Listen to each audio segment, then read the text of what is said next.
መጽሐፉን ሳትገልጡት አንድ መጽሐፍን ጀጅ አታርጉ። መጀመሪያ ማየት ነበረብን። አይተን ከሚወጣው ቃል ከሌሎቹ በተሻለ በጣም በፍቅርና በእውቀት የሚያወራው ወንድም ነው። አያችሁ፣ ዶንት ጀጅ ዘ ቡክ ባይ ዘ ከቨር የሚባለው ለዚህ ነው። አሁን እዚህ ዓለም በተለይ ኢትዮጵያ ላይ የምታየው 40 ሚሊዮን 35 ሚሊዮን ጴንጤ ከሰማይ ዱብ ዱብ ያለ አይደል? በእርግጥ መነግርህ እንግዲህ ስለጠየቀኝ 35 ሚሊዮን ጴንጤ ካለ ኢትዮጵያ ውስጥ 30 ሚሊዮኑ ከኦርቶዶክስ የመጣ ነው። ቢሆንስ ምነግርህ 5% ምናምን ቢሆን ከሌላ ከኤቲክስ ከሙስሊም ጭንቅላቱን አይተን ያከበርነው የወደድነው ወንድም ነው። በጌታ የሆናችሁ ወንድምና እህቶች በደንብ ፎሎ አድርጉት። በእውነት እውቀት አለ። ለምን በጌታ ብቻ እኛ ራሱ በጌታ ነን፣ ፎሎ አድርገነዋል። ግን ስለዚህ በጣም ምርጥ ስላለው ከመቶ 98% ተመችተኝ ያዳመጥኩ።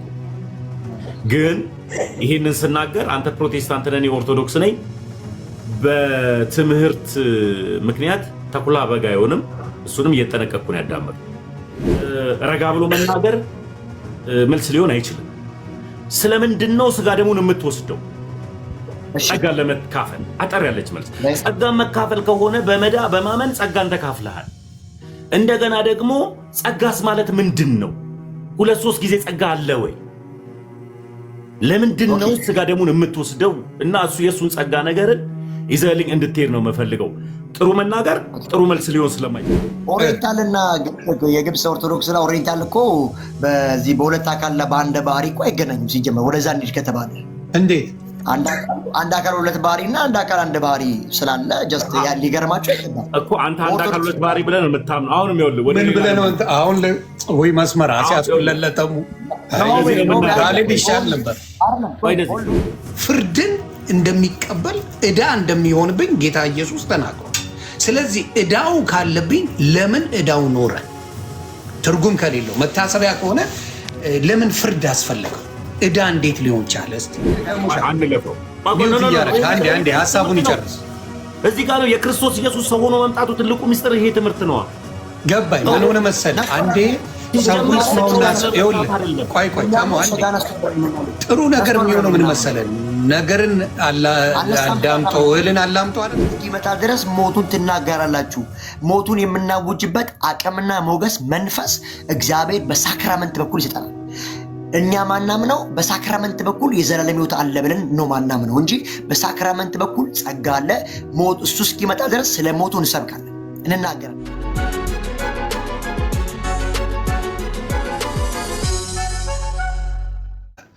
ፕሮፌትዬ አንዴ በቪዲዮ ሚዩት ነህ ፕሮፌት። ሰላም ነው? ሰላም ነው ወይ? እንዴት ናችሁ? እግዚአብሔር ይባረክ። ሁሉ ሰላም፣ ሁሉ ሰላም፣ እግዚአብሔር ይመስገን። አዎ ጥያቄዎች ነበሩንና ሴት ማቁረብ ትችላለች? ድቁና አላት ሴት ልጅ በክርስትና? ኖ የላት። ኦኬ።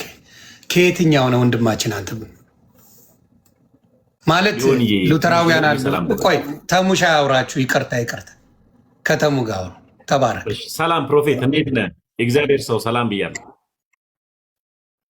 ሰላምና ጸጋ ይብዛልህ ወንድሜ ተሙዬ፣ እንዴት ነህ? ሰላም ብያለሁ አለው። የቀደም ብዬ ነው። የአንተ ቸርችን ነው የምትመራው? አንተ ነህ የቸርች ባለራዕይና መስራች? ጀስት የምናወራው እዚህ ላይ ነው። ድንገት ወይ ሀሳቡ ለምን መሰለህ፣ አሁን የአንተ ቸርች ለምሳሌ ያክል መካነ ኢየሱስ የራሷ የሆነ ዶክትሪን አላት። ሙሉ ወንጌል የራሷ የሆነ ዶክትሪን አላት። አንተ ግን የቸርች ግን ባለራዕይና መስራች ከሆንክ የራስህ ደግሞ የቤተክርስቲያን ደግሞ ባለራዕይና ወይ የቤተክርስቲያን ዶክትሪን ይኖራል።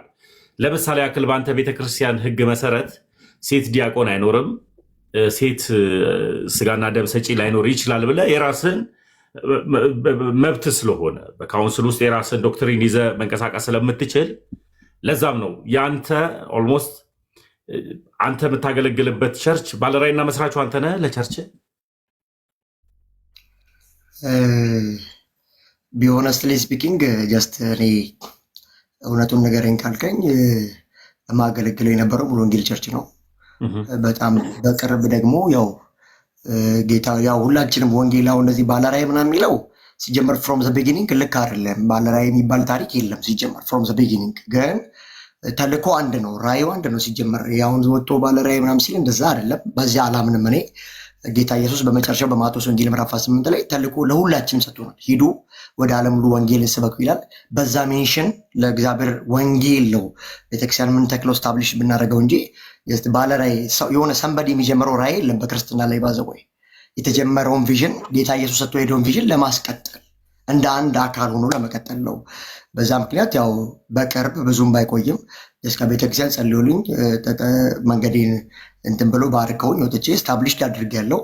ግን ባለ ራእይ ተብዬ የራስህን ፕላን አድርገህ ወጥተሃል። እግዚአብሔር የሰጠህን ራእይ ይዘህ የቤተክርስቲያን ሽማግሌዎች እጅ ጭነው ጸልየውልህ ባለ ራእዩ እግዚአብሔር ቢሆንም የእሱን ራእይን ለማስፈጸም አገልጋይ ስለሆንክ ባላደራ ስለሆንክ የራስህን አደራነት ይዘህ ቪዥንን ይዘህ ወጥተሃል ነው። ግን ይህንንም ደግሞ የሙሉ ወንጌል ቤተክርስቲያን እጅ ጭና ጸልያለህ ነው። ምንም ችግር የለውም። እንዴት ወዴት የሚል ጥያቄ አልጠየቀም። ሰው በተማረበትና በተረዳበት በዚያው ልክ ጸንቶ ስለሚኖር የመጀመሪያ ጥያቄ ምን መሰለ? በነገራችን ላይ ከይቅርታ ጋር ይሆንዬ ቅድም የበተነው ነገር አለ። አንድ ጊዜ ይህን መጽሐፍ ቅዱስ ብቻ አንበብልኝ። ሁለተኛ ጴጥሮስ 1:21 እናውጣልኝ እስኪ። ይቅርታ እሺ ፕሮፌት፣ የበተነው ነገር ስላለ ማንበብም ትችላለህ፣ ዮኒ ማንበብ ይችላል። ሁለተኛ ጴጥሮስ 1:21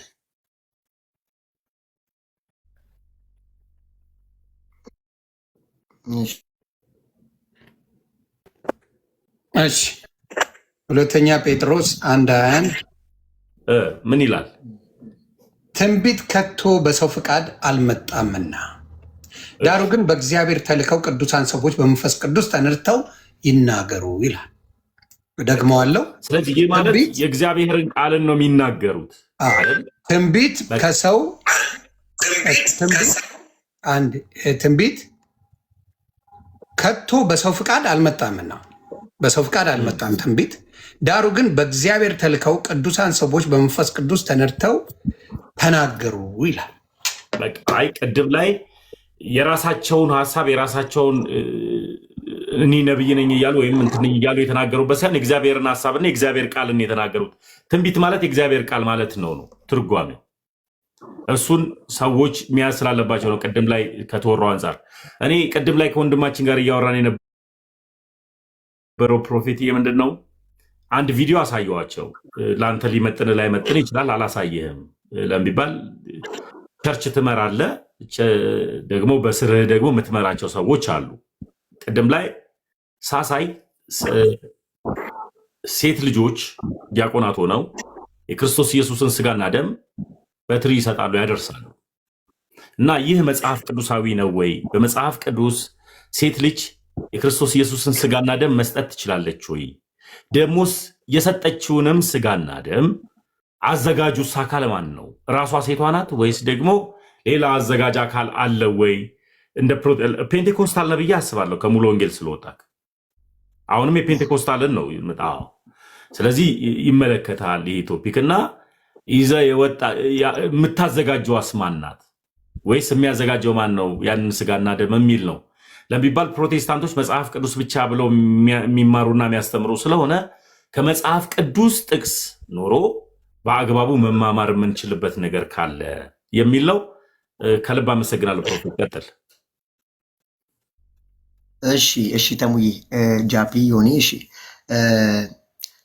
እኛ መጀመሪያ ስለ አልተር ስለ መሰዊያ ስለ ጌታ እራትም ቶፒኩን ስንጀምር ጀስት በእኛ በፔንቴኮስታል እምነት በፕሮቴስታንት እምነት ውስጥ ሳክራመንት የጌታ እራት ለመዳን ነው ብለን አናምንም። ፍሮም ዘ ቢጊኒንግ አሁን ሴት አቀረበ ወንድ አቀረበ ብለህ የምትለው ነገር እሱ መጀመሪያስ ለምንድን ነው ወደሚለው መጀመሪያ እኛ ምናምነውን እምነት አለ። ልክ እኛ እንደ ሉትራን ልክ እንደ መካነ ኢየሱሶች ሳክራም በጥምቀት ውስጥ በባፕቲዝ ውስጥ ደህንነት ይገኛል ብለን አናምንም። እንደዛ ኮንፊስ አናደርግም። ክሪዶቻችንም እንደዛ አይደሉም። ከነሱ ይለያል። ከኦርቶዶክስም ከካቶሊካውን ውጭ ሴት ታቀርባለች ካልከኝ የጌታ እራት እኛ ጋር እንግዲህ የእኛንም አይነት እኛ ጋርም እንዴት እንደሆነ ሳክራመንት ላይ አመለካከታችንን ማወቅ ከፈለግ ምሳሌ አይደለም። እኛ ጋር ሲምቦል ብቻ አይደለም፣ ተራ ነገር አይደለም። ሳክራመንት በሳክራመንት ውስጥ በሚስጥራት ውስጥ ጸጋ እንካፈላለን። በጌታ እራትም ይሁን በባፕቲዞ በኢመርሽን ውስጥም ቢሆን ጀስት ግን ሌሎች ከፕሮቴስታንት ውጭ ያሉ ሰዎች ፕሮቴስታንት የሚረዱት በቃ ልክ እንደ ሲምቦል ብቻ ልክ እንደ ተራ ምሳሌ ተደርጎ ይታሰባል። እንደዛ አይደለም። እኛ ግን ከሳሊቬሽን ጋር ሲገናኝ ሳሊቬሽን በክርስቶስ ኢየሱስ ሞትና ትንሣኤና በደም ብቻ የተደረገ ነው። ደሙ ላይ ፕላስ ኦፍ ሌላ ነገር የለም የሚል ዶክትሪን ያለን ሲጀምር ማለት ነው። እንዴት ነው አቀራረቡ ካልቀኝ ያው በእናንተ የምታምኑት አለ፣ ካህናቶች አሉ፣ አልተር አለ፣ መሰዊያ አለ። በዛ ላይ ተደርጎ ተፈትቶ ከዛ በኋላ የሚያቀርቡትም ካህናቶች አሉ። ከብሉይ ኪዳን ጀምሮ የመጣ ተዋረድ ስለሆነ ወንዶች ናቸው። ሊቀ ካህናት፣ ቅድስተ ቅዱሳን፣ ቅድስት የሚቀመጡ ወንድ ናቸው። ሴቶች እንደውም በብሉይ ኪዳን ራሱ ፊተኛ አገልግሎት አልነበራቸውም። ካህንም ሊቀ ካህንም የሚመረጠው ከካህናት መካከል ወንድ ነው። አደባባይ ላይም ሴቶች በአንዳንድ እንጨት በመሰብሰብ በአንዳንድ ነገር ነው ሲያገለግሉበት ኦልድ ቴስትመንት ላይም ማለት ነው። ልክ እንደዚሁ አዲስ ኪዳን ላይም ስለ ሴቶች አገልግሎት ከሰርቫጅን ፓወር ጋርም እያወራችሁ ነበረ፣ አውቀዋለሁ። እሱንም ሴቶች በኦፊስ ደረጃ ኦርዴን እንዳይደረጉ ያኔ እንደዛ አላምንም። ባይዞ የተሞይ ሴቶች ፓስተር ሴት የለችም ብዬ ነው የማምነው። ፕሮፌት አዲስ ኪዳን መጽሐፍ ላይ ኦርዲኔሽን ሲሰጣቸው አናይም በመጽሐፍ ቅዱስ ባይዘወይ። ስለዚህ ቅድም 21 ላይ ስታነሱ ነበር ሐዋርያት ሥራ 21 ትንቢትን የሚናገሩ 4 ደናገል ልጆች ፊልጶስ ነበሩት ይላል። ፊልጶስ ማለት ኢቭን ወንጌላዊ ፊልጶስ የሚለው 21 ላይ ነው። እዚሁ ሐዋርያት ሥራ ምዕራፍ 6 ላይ ለዲቁና የተመረጠ ሰው ነው። 7 መንፈስና ጥበብ የሞላባቸው ሐዋርያት ወንጌል እየሰበኩ ሲቸገሩ 7 ጥበብ የሞላባቸው ሰዎች መረጡ። እነ እስጢፋኖስ፣ ፊልጶስ፣ ሌሎች 5 ወንድሞች ተመረጡ ይላል። ከዛ በኋላ ግን ቀጥታ እስጢፋኖስ ወደ ምዕራፍ 7 ላይ የአይሁድ ሸንጎ ፊት ጌታ ሲናገር ታያለ። 8 ላይ ሰማርያ ይገባል ፊልጶስ። 21 ላይ ግን 4 ልጆች ነበሩት ትንቢትን ይናገራሉ። ትንቢት የሚናገር ሁሉ ነብይ አይሆንም። አዲስ ኪዳን የትንቢት መናገር ነብይ አያደርግም ሲጀመር ማለት ነው። ስለዚህ ተባረክ ስሙ። ከስር ያላችሁ ይቅርታ፣ ከስር ያላችሁ ወንድምና እህቶቼ ስሙ። ትንቢት መናገር ነብይ አያደርግም እያለ እየተናገረ ነው። ጥሩ ቃሎች ነው እየተናገርክ ያለው በእውነት በደንብ የገባህ ነህ። ቀጥል ወንድማችን። ከታች ያላችሁ እንድትሰሙ ስለምፈልግ እና ሴት እውነት ለመናገር እኔ ልምምድ ነው የሚበዛው በፕሮቴስታንት ሰርክል ላይ ማለት እውነት ማውራት ጥሩ ስለሆነ ገባ። ስህተት የሆነውን ነገር እኛም ዲፌንድ የምናደርገው ፕሮቴስታንትን ፔንቴኮስታል እና በኦርዲኔሽን የሉም። ኢቨን ኢፍ እንኳን ነቢይ ፓስተር መባል አይደለም የቤተክርስቲያን መሪው ላይ ይሆናሉ። ባይዘው አሁን ፔንቴኮስታል ውስጥ እኛ ባለንበት ሰርክል ውስጥ ኢትስ ኖት ፌር ነው የምንለው። ኢጲስቆጶስ ለመሆን ቢሾፕ ለመሆን ወንድ ነው ኳሊፊኬሽኑ ራሱ። እዚህ አንደኛ ጢሞቴዎስ ምዕራፍ 3 የሚናገረው ያገባ የአንዲት ባል ሚስት የሆነ ልከኛ በሰፈር የተመሰከረለት ብለው ክሌሞች አሉት። ቲቶ ምዕራፍ 1 ላይ እንዳለው እንደዛ። ስለዚህ መሪ ለመሆን የቤተክርስቲያን መሪ ለመሆን ጄንደር ራሱ ይመርጣል። ፊሜል መሆን አትችልም መሪ።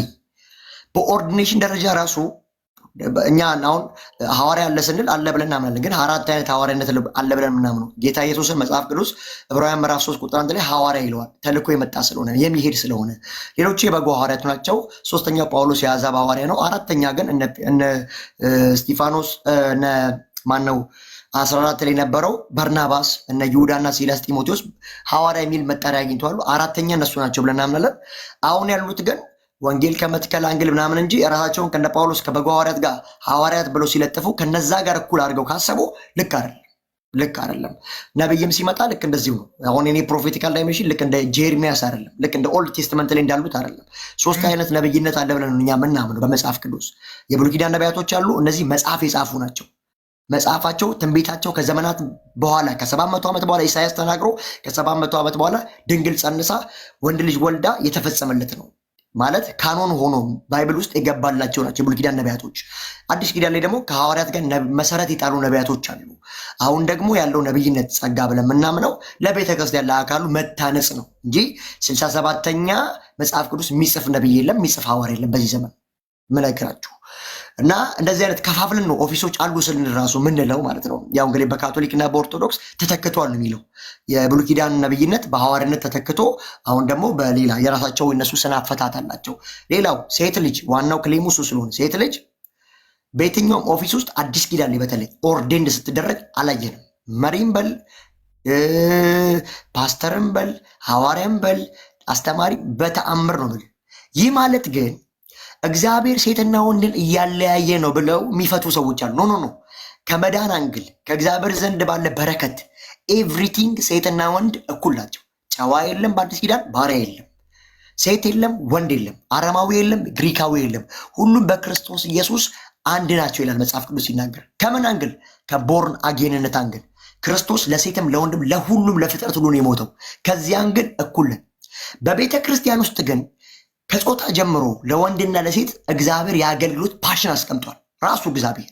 ስለዚህ ሴት ስታገለግል በዝግታ በጨዋነት እግዚአብሔር ባስቀመጠላት ትሬንድ ኢቭን ኢፍ እኛ ምናምን ሴቶች ቤተክርስቲያን ሲሄዱ ፀጉራቸውን ለመሸፈን አለባቸው። አሁን ታይሞ ዋናው ጌታ የሚመለከው በእውነትና በመንፈስ ነው እያሉ እንደፈለግ የመሆን አይነት ነገር አለ እንጂ ሴት ልጅ ሳትሸፍን ራሱ መጸለይ አትችልም። እፍረት ይሆንባታል ነው የሚለው። ፀጉሯን ትቆረጥ ነው የሚለው መጽሐፍ ቅዱስ። በዚህ ጊዜ ሁሉም ሰዎች ቅድም ዮኒ እያለኝ ነበር ሴት ልታስተምር ሳይሆን ዝም እንድትል ነው ብሏል በአንደኛ ጢሞቴዎስ ላይ። ይህን ቃል ብዙ ጴንጤዎች አይቀበሉም። ቢሆነስትም ነገር ለምን በቃ ይሄ ሎዶቅያ ይባላል። ይሄ ዘመን አሁን ያለንበት ራዕይ ምዕራፍ 2 ላይ ሎዶቅያ ማለት የሰው አስተሳሰብ ከእግዚአብሔር ቃል የሚበልጥበት ነው። እኔ ማቀው እኔ ማቹር የሚል እንጂ ለእግዚአብሔር ቃል የሚገዛ ትውልድ የለም። ባይዙ አተ ፕሮቴስታንት ብቻ አይደለም በክርስትና ዲኖሚኔሽን ላይ እኔ ያውቃለሁ እውቀት አለኝ የሚል አይነት ጀነሬሽን ስላለ ይሄ ለእግዚአብሔር ቃል የመገዛት ቻንሱ በጣም አነስተኛ። እኔ በጣም ነው ባይዙ በዚህ አጋጣሚ ተሙ አፕሪሺየት ማድረገው የእናንተ ስነ ምግባር ሂቲክስ አለባበስ። እኔ በፊትም አመጣጤ ከኦርቶዶክስ ነው ከሆኑ አመታት በፊት ማለት ነው። እዛ ያለው ትሬንድ መንፈሳዊ ነገር ዴሊሽስሊ ባይዘው እዚህ ምን ፐርስፔክት ማደርገው ነገር ነው። እዚህ እኛ ጋር ቢሆን ብዬ ምናፍቀው ነገር ነው ባይዘው እና በዚያ አኳያ እንኳን እኛ ኢቲክስ ላይ ትሬንድ ላይ የለንም። ይሄ እኮ ምን አደባባይ የሚያውቀው ጉዳይ ነው። እና ሴት ልጅ በኦፊስ ታገለግላለች አታገለግልም፣ ግንስ ልታስተምር ትችላለች። ኦኬ ወንጌል ልሰብክ ትችላለች፣ ወጣ ልሰብክ ትችላለች ጸጋ ከሆነ። ግን ኦርዴንድ ተደርጋ የቤተክርስቲያን መሪ ፓስተር ነቢይ ሐዋርያ ሲደረጉ በአዲስ ኪዳንም አላየንም። እኔ ፐርሰናሊ እንደ መጽሐፍ ቅዱስ በደረስኩበት እውቀት ይህን አፕሪሼት አላደርግም። እኔ የማምነውን ትምህርት ደግሞ ብዙ ሰዎች ያምናሉ። በፔንቴኮስታል አብዛኞቹ ፔንቴኮስታል ውስጥ ያሉ ሰዎች ልምምድ ውስጥ ናቸው። አሁን የሚጠቅሱ ጥቅስ ምን አይነት መሰለ ተሙዬ፣ ሴት የለም ወንድ የለም ጨዋ የለም ባሪያ የለም ይሉና በክርስቶስ ኢየሱስ ሁላችንም አንድ ነው የሚለውን ጥቅስ ለመዳን የተጠቀሰውን ጥቅስ ለአገልግሎት ያመጡታል። ገብቷል? እዛ ጋር ለመዳን ነው ሴትና ወንድ የለም እያለ ያለው እንጂ ለማገልገል አይደለም፣ ለስፍራ አይደለም፣ ለሹመት አይደለም እያለ ያለው እና አንዳንድ ቀሚያ አለ ለድነት የተነገረውን ጥቅስ ቀጥታ ለሹመት አድርገው ያመጡታል። ኖ ኖ ኖ፣ ይሄን ዛሬም ነገም ዲፌንድ የምናደርገው ነው። ተሙዬ ሌላ ጥያቄ ካለ ዮኒ መጠየቅ ትችላላችሁ። ጥያቄ አለኝ። ቆይ መጀመሪያ ማመስገና ተረጋጉ። እንደዚህ አይነት ወንድም አጋጣሚ ከሻወር እንደወጣ ይመስለኛል የመጣው። ፀጉሩን አይታችሁ ለምትደነግጡ ዶንት ጀጅ ዘ ቡክ ባይ ዘ ከቨር ይላሉ አሜሪካንስ። አንድን ሰው መጽሐፉን ሳትገልጡት አንድ መጽሐፍን ጀጅ አታርጉ። መጀመሪያ ማየት ነበረብን። አይተን ከሚወጣው ቃል ከሌሎቹ በተሻለ በጣም በፍቅርና በእውቀት የሚያወራው ወንድም ነው። አያችሁ፣ ዶንት ጀጅ ዘ ቡክ ባይ ዘ ከቨር የሚባለው ለዚህ ነው። ይሄ ወንድም አሁን ከተናገራቸው ንግግሮች አብዛኛውን የምንቀበለው። ስለዚህ ክርስትና ቤት ውስጥ እንደዚህ አይነት ወንድሞች እንዳሉ፣ እንደዚህ አይነት አስተማሪዎች እንዳሉ ማየት ጥሩ ነው። ይኸው አንድ ኦርቶዶክስ እዚህ ጋር ስላንተ ክፉ የሚያወራ የለም። ይኸው ከታች ፀጉሩን አይደል ፀጉሩን ፊክስ ያደርገዋል የሆነች ነገር አድርጎ። አትደንግጡ፣ ዝም ብሎ ስላስገባው ጥያቄ ፕሮፌት በእውነት በጣም ያከበርኩ። የሚስተካከል ነው። ኖ ሉጫ ፀጉር ነው። ሲታጠብ ወደ ፈለገው ነው የሚሄደው ፀጉር። ሳረሰው አንድ ጥያቄ ነበረኝ። ጃፔ ቀጥልና በጣም እኔ ፎሎ አድርጉልኝ ፕሌስ።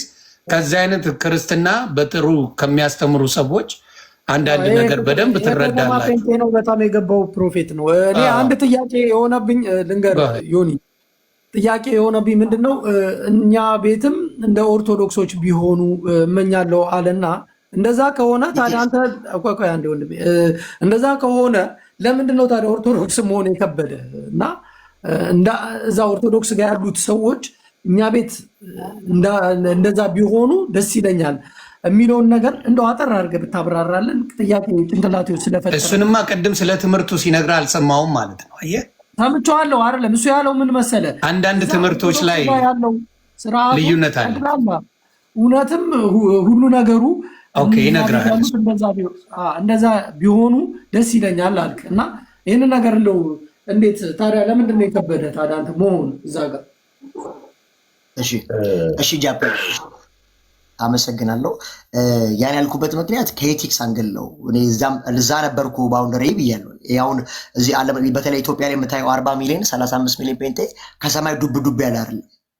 በእርግጥ መነግርህ እንግዲህ ስለጠየቀኝ 35 ሚሊዮን ጴንጤ ካለ ኢትዮጵያ ውስጥ 30 ሚሊዮኑ ከኦርቶዶክስ የመጣ ነው። ቢሆነስት ምነግርህ 5% ምናምን ቢሆኑ ከሌላ ከኤቲክስ ከሙስሊም ይመጣውና ከሰማይ አልመጣንም። ጀስት ቀየረን፣ ተገለጠልን፣ ጌታ ነካም ብለን የመጣ ነው ሁላችንም። ይሄ የሚታወቅ ነው። ባውንደሪያችን ወይ ኦርቶዶክስ ወይ ምናምን ነው የሚሆነው። ከክርስትና ሰርክል ወደ ፕሮቴስታንት የመጣ ነውና እዛ እያለን ግን ስነ ምግባር አሁንም ወደዋለሁ ያልኩ ስነ ምግባር ለቤተ መቅደሱ ያለው ስፍራ ገባ ሰው በተለይ ሴቶች ከኢቲክን ካለባበስ አንግል እኛ ጋር አሁን መዳን በቃ ያለቀ ደህንነት ምናምን ስላለ በቃ ሰማይ ገብተናል። ትምህርታችን ደግሞ መጽሐፍም አፕሪሼት ስለሚያደርገንና በቃ ሁሉ ነገር ከመዳን ጋር የመስፋት ነገር አለና ስነ ምግባር ላይ ለአንዳንድ ቅድስናዎች ለአንዳንድ ነገር ዊክ ነገሮች አሉ።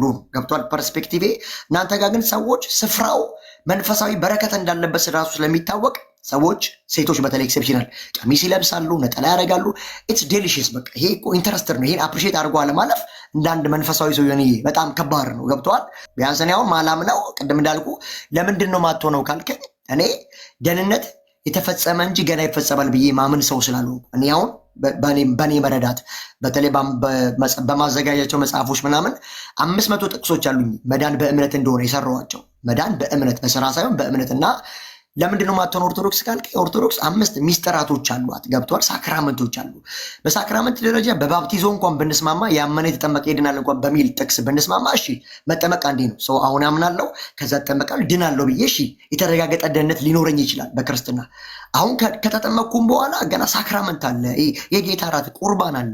ምን ያክል ጊዜ ወስጄ በምን ያክል ጊዜ ደህንነት የሚረጋገጠው? አየህ አይዲያሊ ታንጀብል የሆነ ሳሊቬሽን እጄ ላይ የለም። ስለዛ ያልተረጋገጠ ደህንነት ላይ መቀመጥ አልፈልግም። ለዛ ነው ኦርቶዶክስ ባለው ነው። ቶፒክ ሌላው እንዳይሄድ ጃፒ አመሰግናለሁ። እሱ ላይ ለምደ ኦርቶዶክስ ማትሆኑ የሚለው ሀሳብ ላይ አንድ ራሱን የቻለ ቶፒክ ስለሆነ እንቀጥለበታለን። በኋላ ላይ እንቀጥለበታለን። የተያዘውን ቶፒክ መስመር አስይዘን መሄድ ስላለብን እኔ አሁን ለምዶ ጴንጤ ማትሆኑ ብባል መልስ እንዳለኝ ሁሉ ልክ አንተ ደግሞ እኔ አሁን ለምሳሌ ያክል ከልጅነት የጀምረው በፕሮቴስታንት ቤት ውስጥ ነው ተወልጄ ያደግኩት። ሳገለግልም የነበረው በፕሮቴስታንት ቤት ውስጥ ነው። አሁን ደግሞ ኦርቶዶክስ ነኝ። ምክንያት አለኝ። ምክንያቴ ብዙ ነው ኦርቶዶክስ እንደሆነ ያደረገኝ። ያም ደግሞ ብዙ ነገር ምንድነው የዘላለም ሕይወት ጉዳይ ነው። አሁን ጥያቄ እንደ ጥያቄ ቶፒኩ ላይ ሳንሸሽ የመጀመሪያው ሀሳብ ሉተራውያን የዘላለም ሕይወት ይሰጣል ብለው ስጋና ደሙን ያምናሉ። ካቶሊኮችም እንደዛው ያምናሉ ብለህ ተናግራል። ኦርቶዶክስም እንደዛው። መልካም። ሉተራውያን ከካቶሊክና ከኦርቶዶክስ ጋር መደበልህ በራሱ መሰረታዊ እምነት አንድነን አያስብልም። ግን ትልቁ ነገር እዛ ጋር ስለ ስጋ ደሙ ፔንቴኮስታሎች ሲወስዱ ጸጋን እንካፈላለን ይላሉ። እያየው ቢሆን ኖሮ ሞር ደስ ይለኝ ነበር። እዚች መልስ ላይ ብቻ ፊትህን ብቻ እሺ ተቀባባና እቺ መልስን እግሩን ለማስተካከል ብሎ ነው። አስደንግጠው አረ ብዙ መላጦች ያሉ አስቀናበት በፀጉር አይዞ እና እኔ በአግባቡ እዛች ጋር እየሰማኸኝ ከሆነ የክርስቶስ ኢየሱስን ስጋና ደም ስንወስድ ጸጋን እንካፈላለን ብለው ፔንቴኮስታሎችም ያምናሉ፣ ሌሎችም እንደዛ ያምናሉ። እና ባትወስድስ ጸጋውን ትካፈላለህ ወይ? ጸጋስ ማለት ምን ማለት ነው? ጸጋ በአግባቡ ምን እያየው በትልቁ አድርገው ዮኒዬ ፓፓ በትልቁ አድርገውና ቪዲዮ አብራ ወንድምየው እያየው ቢሆን ደስ ይለኛል። ፊትን እዚች ጋር በጣም በእውነት እኔ በጣም የተመቸኝ ሰው ጭንቅላቱን ያየ ነው። ጸጉሩን ሳይሆን ጭንቅላቱን አይተን ያከበርነው የወደድነው ወንድም ነው። በጌታ የሆናቸው ወንድምና እህቶች በደንብ ፎሎ አድርጉት። በእውነት እውቀት አለ። ለምን በጌታ ብቻ እኛ ራሱ በጌታ ነን፣ ፎሎ አድርገነዋል። ግን ስለዚህ በጣም ምርጥ ሰው ነው። ፎሎ አድርጉት። ቁም ነገር የሚያወራ ወንድም ነው። ስለዚህ የተሙሻን ጥያቄ አንዴ ድገምነት። አራዳ ፔንቴ ነው፣ ቸርች አለው ምናምን፣ ፎሎ አድርጉት።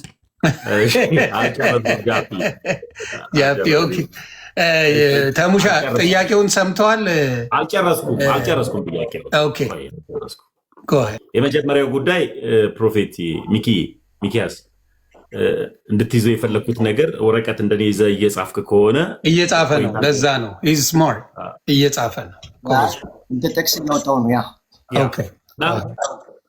እንደ ፖይንት አድርገህ እንድትይዝልኝ የፈለግከው ጸጋን እንካፈላለን በክርስቶስ ኢየሱስ ስጋና ደም ስላልክ ስጋና ደሙን ባትወስድስ ጸጋ ከአንተ ጋር አለ ወይ?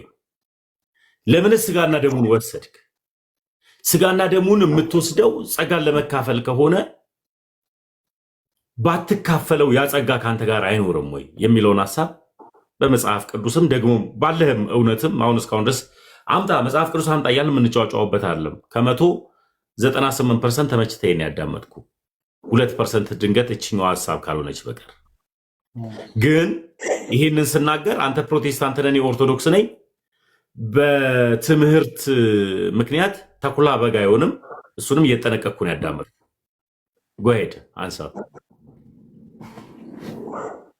እሺ ጸጋ ከአንተ ጋር አይሆንም ላልከው ራሱ መጽሐፍ ቅዱስ በአንደኛ ቆሮንቶስ ምዕራፍ 14 በተለይ በወንጌላት መጽሐፍት መጨረሻ ላይ ጌታ ኢየሱስ በፋሲካ ወራት ላይ በዛ ጊዜ ምን ብሏል? ጽዋውን አነሳ፣ ቂጣውን አነሳና ይህ ስለ እናንተ የሚፈሰው ደሜ ነው፣ ይህ ደግሞ ስለ እናንተ የሚቆረሰው ስጋዬ ነው ብሎ ማኒፌስት ሲያደርግ እናያለን መጽሐፉ ላይ እና ደግሞ በቃ ለምሳሌ ያደርጉት ምናምን ብሎ ሪኮመንድ ሲያደርግ ታያለህ። እንግዲህ ትምህርቱ የሚጀምረው ዮሐንስ ወንጌል ምዕራፍ 6 ላይ ነው። የጌታ እራት አይደለ? በቁጥር 52 ላይ ያለው ጥቅስ ነው። ይሄ አማናዊ ስጋዬ ነው ደሜ ነው የሚለውና ጀስት ግን ዮሐንስ ወንጌል ምዕራፍ 6 እንድምታውን ራሱ ስትይዘው ማለት እንግዲህ ባይብል ሲጠና ታውቃለህ ተሙዬ፣ ዮሐንስ ወንጌል ምዕራፍ 1 ስታጠና ቁጥር 1 ላይ ተንተረሰ ብቻ አይደለም ዶክትሪን የምትመሰረተው። ምዕራፍ 1 ታዋቀራለህ። ምዕራፍ 1 ቁጥር 1 እስከ መጨረሻው ደግሞ ማየት አስፈላጊ ነው። ማለት የምናጠናው ወይ ሊትራል ወይ አውዳዊ ስለሆነና ምዕራፍ 6 ስትገባ በጣም የሚገርመው ምዕራፍ 6 ላይ መዳንና የዘላለም ሕይወት ስለ መና ያወራል። ስለ ሙሴ በምድረ በዳ እግዚአብሔር መና እንዳበላቸው ያወራና ስለ እንጀራ አይደለም ስሩ ይላቸዋል። በምን እንስራ ሲል መስራት እኮ በልጁ በኢየሱስ ክርስቶስ በተላከው ማመን ነው ይላቸዋል። እና ስለ ስራ ሲወራ መዳን በእምነት እንደሆነ እዛው ክሌም አድርጎላቸው ቁጥር 23 ላይ 52 ላይ ሲመጣ ግን ሲወርድ ከዛ ስጋዬ ነው ደሜ ነው ሲላቸው ታያለ። ስለዚህ ከ52 ቀድሞ ዮሐንስ ወንጌል ምዕራፍ 6 ላይ 20 ምናምን ላይ የተነገረ ደህንነት አለ። ማመን መዳን በእርሱ በማመን እንደሆነ እየተናገረ ነው። ስለዚህ እዛ ጋር በማመን ይድናል የሚለውን ጥለ ሄደ 52 ላይ አማናዊ ስጋ ነው ካልከኝ በጣም ከባድ ነው የሚሆነው። በጣም ከባድ ነው የሚሆነው። ለምንድነው ደግሞ ጸጋ ካልተካፈልክ ጸጋ ማይሆነው? ጸጋ አንተ ጋር የለም ካልከኝ ልንገርህ። ፕሮፌት ይቅርታ ለምን መሰለህ አሁን እዚህ ጋር ያስቆምኩ ነገር አንድ ጊዜ ብቻ ይቅርታ ጋር ዮኒ ደህና ደሩ። እኔ ለወጣ ነው። እሺ ጃፒሻ ይመቻል። ጠፍታ ለረ ላይፍ ክፈት እመጣለሁ። እሺ አንድ ጊዜ በትልቁ አድርገኝ ዮኒ። ኦኬ አድርገው። እንትናን ታውቀዋለህ አይደለ? ጳውሎስን ማን? ጳውሎስ ያ እና ጳውሎስ ማን አስተማር? መናፍቃኑ አይ ጳውሎስ በፈቃዱ በፈቃዱ ምን ልፈልጌ ነው እምነት ብለህ እና ስለ ጸጋው እንመጣለን ነበር። እምነት ምን ማለት እንደሆነ እምነት ዝም ብለን አምነን በዚህ ዳንን የሚባል ሳይሆን እምነት ፕሮሰሱ ምን ብሎ እንደተናገረው አዳምጥ። መጀመሪያ ሉተራውያን ናቸው እዚህ ሀሳብ ላይ ሰጡት። ከዛ በኋላ ጳውሎስ ያስተካክልላቸዋል። ፕሮቴስታንቱ በፍጹም በነገራችን ላይ ምንም አይነት የፕሮቴስታንት ትራዲሽን ምንም አይነት የፕሮቴስታንት ቸርች እንደ ፕሮቴስታንት የሚባለውን ታርግ ሌብል ያለበት አንድ ፕሮቴስታንት ሁሉም ኮመን ዲኖሚኔተራችን እምነት ነው። ማንም በሉት በፈለገ በሳክራመንቶች ኤክስፕላኔሽን እንለያይ፣ በአስተዳደራዊ እንትን መንገድ በሊደርሽፕ ስታይል እንለያይ፣ በሆኑ ነን ዶግማቲክ በሆኑ ትምህርቶች ካቶሎጂ በሉት ምንም በሉት እንለያይ። ቆይ ወደዚህ ከመግባቴ በፊት ይህንን ነው አይደል ባጭሩ አንተ የነገርከኝ ፕሮፌት የሚል አሁን ያልከኝን ነው አንተ የነገርከኝ። ፕሮቴስታንቱ በፍጹም ይሄን ማለት ምንም አይነት የፕሮቴስታንት ትራዲሽን ምንም አይነት የፕሮቴስታንት ቸርች እንደ ፕሮቴስታንት የሚባለውን ታርግ ሌብል ያለበት አንድ ፕሮቴስታንት ሁሉም ኮመን ዲኖሚኔተራችን እምነት ነው። ማንም በሉት በፈለገ በሳክራመንቶች ኤክስፕላኔሽን እንለያይ፣ በአስተዳደራዊ እንትን መንገድ በሊደርሽፕ ስታይል እንለያይ፣ በሆኑ ነን ዶግማቲክ በሆኑ ትምህርቶች ካቶሎጂ በሉት ምንም በሉት እንለያይ። እንግዲህ አብሾ ጠጥተው ይሆን ምን ባላቅም፣ ግን እምነት ማለት አዳምጠው የሆኑ ሀሳቦችን ልክ ነው አሜን እውነት ነው ማለት ብቻ አይደለም። ስለ እምነት ስንነጋገር ሚስ ያደረግናት ወንጌላውያን ይሄንን ነው። እምነት ሲባል አሜን ብሎ መቀበል ብቻ አድርገን ነው የምንወስደው። ከዛ በኋላ በቃ ሁሉ ነገር አልቋል እንላለን። ይህ ስህተት ነው። እምነት ማለት አንድ ነገር ትክክል መሆኑን መቀበል ማለት ብቻ ሳይሆን ታምኖ መኖር ፌስፉልነስ ማለት ነው። ስለዚህ ሰዎች የሆነ ነገር ልክ ነው ብለው ስላመኑ ብቻ ሁሉ ነገር አላለቀም። ታምነው መኖር አለባቸው። ጻድቅ በእምነት ይኖራል ሲል በፌስፉልነስ ማለትም ጭምር ነው። እንዴት እንደሆነ አላውቅም። ምናልባት የ16ኛው ክፍለ ዘመን ጫና ሊሆን ይችላል። እምነትን በቃ ኢየሱስ ጌታ ነው ብሎ ማመን ብቻ፣ ድነት በክርስቶስ ነው ብሎ ማመን ብቻ አድርጎ ተወስዷል። ልክ አይደለም። አዎ ከዚህ ይጀምራል። ይሄ እምነት ግን አጋንንትም ያላቸው እምነት ነው። ኢየሱስ የእግዚአብሔር ልጅ መሆኑን ቅዱስ የእግዚአብሔር ልጅ መሆኑን ያምናሉ። ታምኖ መኖር ማለት ነው እምነት። ስለዚህ እምነት ሙሉን ፓኬጅ ነው መውሰድ ያለብን። ኢየሱስ የእግዚአብሔር ልጅ እንደሆነ ስለ ኃጢአታችን እንደሞተ በእኛ ምትክ እንደሞተ እንደተነሳ ማመን እና ታምኖ መኖር ፌስፉሊ መኖር ነው እምነት ማለት። ስለዚህ እምነት የሚለው ነገር ሙሉን ፒክቸር ያገኘን አይመስለኝም። መታረም ካለባቸው ነገሮች አንዱ እምነት ታማኝነት፣ ታምኖ መኖር ፌስፉልነስ መሆኑንም አብሮ መረዳት ያስፈልገናል። ስለዚህ ፕሮቴስታንቱ አንተ ስትለኝ የነበረው እስካሁን ድረስ የኤቢ ንግግር ነበር። ጳውሎስ በፍቃዱ ኦልሞስት መሰረተ ክርስቶስ ነው፣ አንተ ሙሉ ወንጌል ነህ። ግን በአሁኑ ሰዓት ላይ ፔንቴኮስታል እና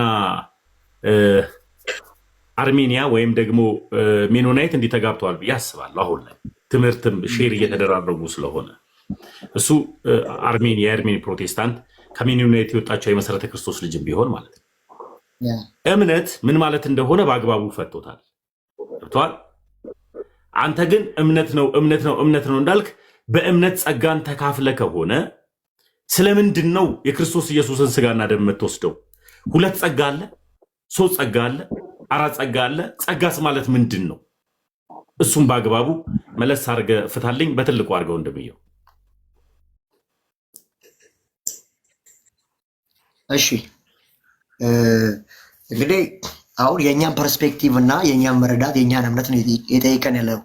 ስለዚህ እኔ ጠይቀኝ ጥያቄ የግድ ከአንተ ጋር ሊመሳሰል ግድ ነው ብለን እንዳጠበቅ እንደዛ ባይዘው ጀስት የአንተንም አመጣጥ ስለምናውቀው ጀስት እና የእናንተንም እምነት እኮ እናውቃለን። አሁን እዚህ ምድር ላይ የትኛውም እምነት ተከታይ ምን እንደሚያምን በሳክራመንት ላይ በመዳን ላይ ኤቭሪቲንግ ይታወቃል። ጀስት ግን አሁን ያው ለማውራት ዲል ለማድረግ ምናምን ስለሆነ ታውቃለህ እንዴት እንደምናምን ጀስት አሁን ድጋሚ ከኔ ምን መስማት እንዳለብህ ስለጠበቅ ነው። እና እንግዲህ ስለ ጌታ እራት ቅድም እንዳልኩ ራሱ ኢየሱስ በሉቃስ ወንጌል ምዕራፍ 22 ላይ ለመታሰቢያ ያድርጉ ሲል ታያለህ። እና ለመታሰቢያ ሲል ምን እያለ ነው?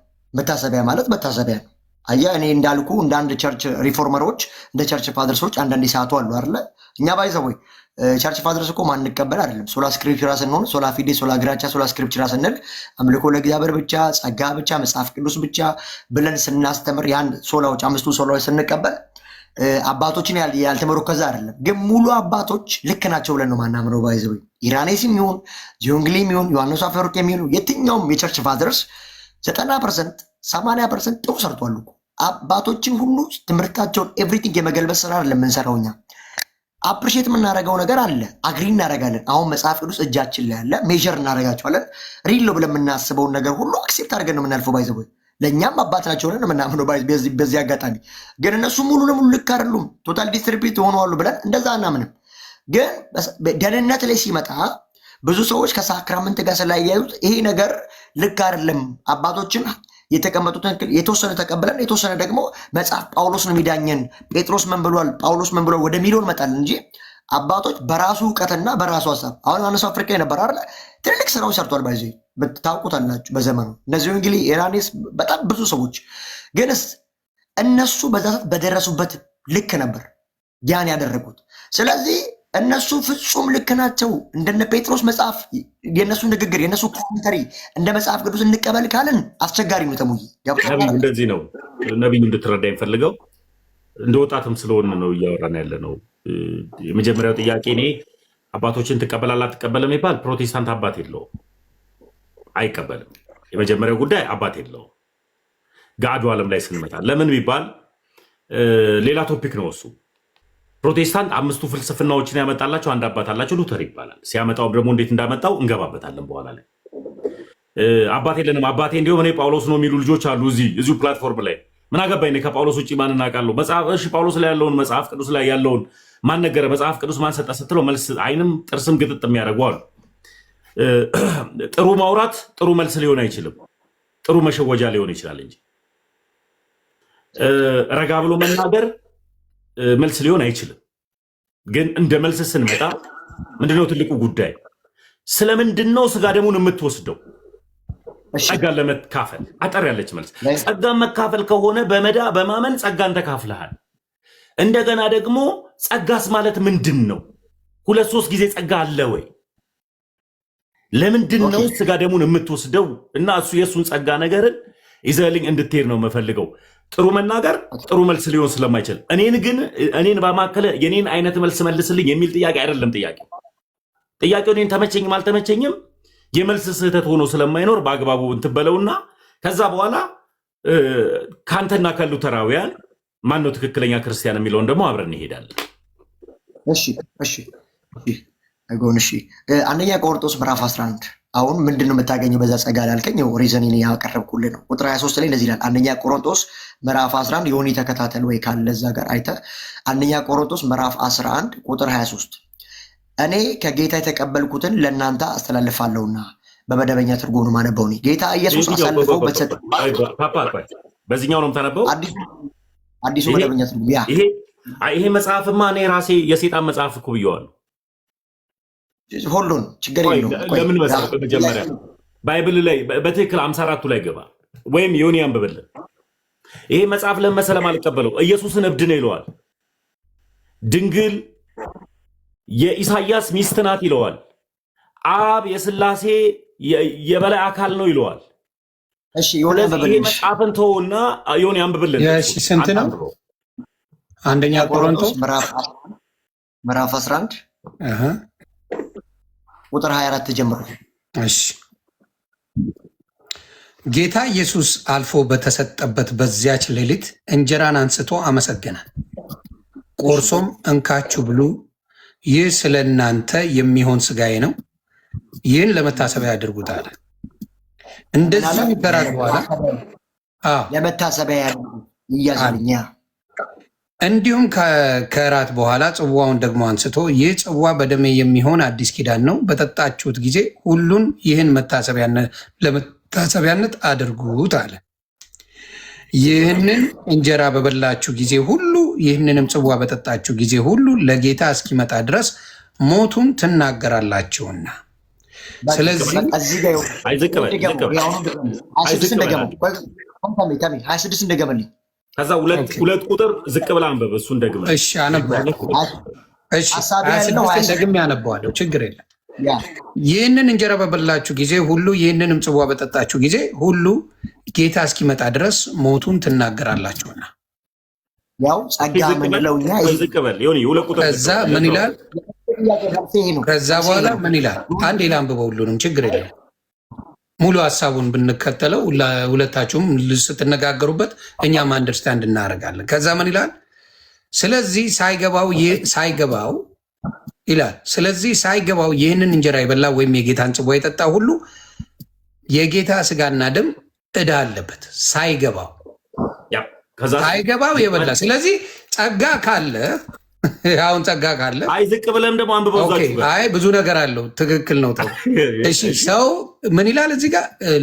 ለፕሮፌት ነው እዚህ ጋር። ሰው ግን ራሱን ይፈትን ምን ይላል? ስለዚህ ሳይገባው ይህን እንጀራ የበላ ወይም የጌታን ጽዋ የጠጣ ሁሉ የጌታ ስጋና ደም ዕዳ አለበት።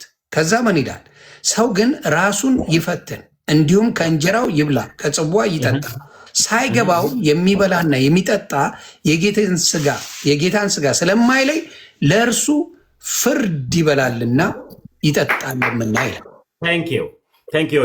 አየህ፣ ወረድ ብለህ ስታነበው ሙሉ ሀሳቡን ይነግራል። ስለዚህ ምን ያደርጋል? አሁን ዝም ብለህ ብትበላና ብትጠጣ ትርጉም የለውም። ለመታሰቢያ ነው፣ ፍርዱን ትቀበላለህ ማለት ነው። ዮኒ ክበርልኝ። ዮኒ አሁን እዚች ጋር ፍርዱን ትቀበላለህ።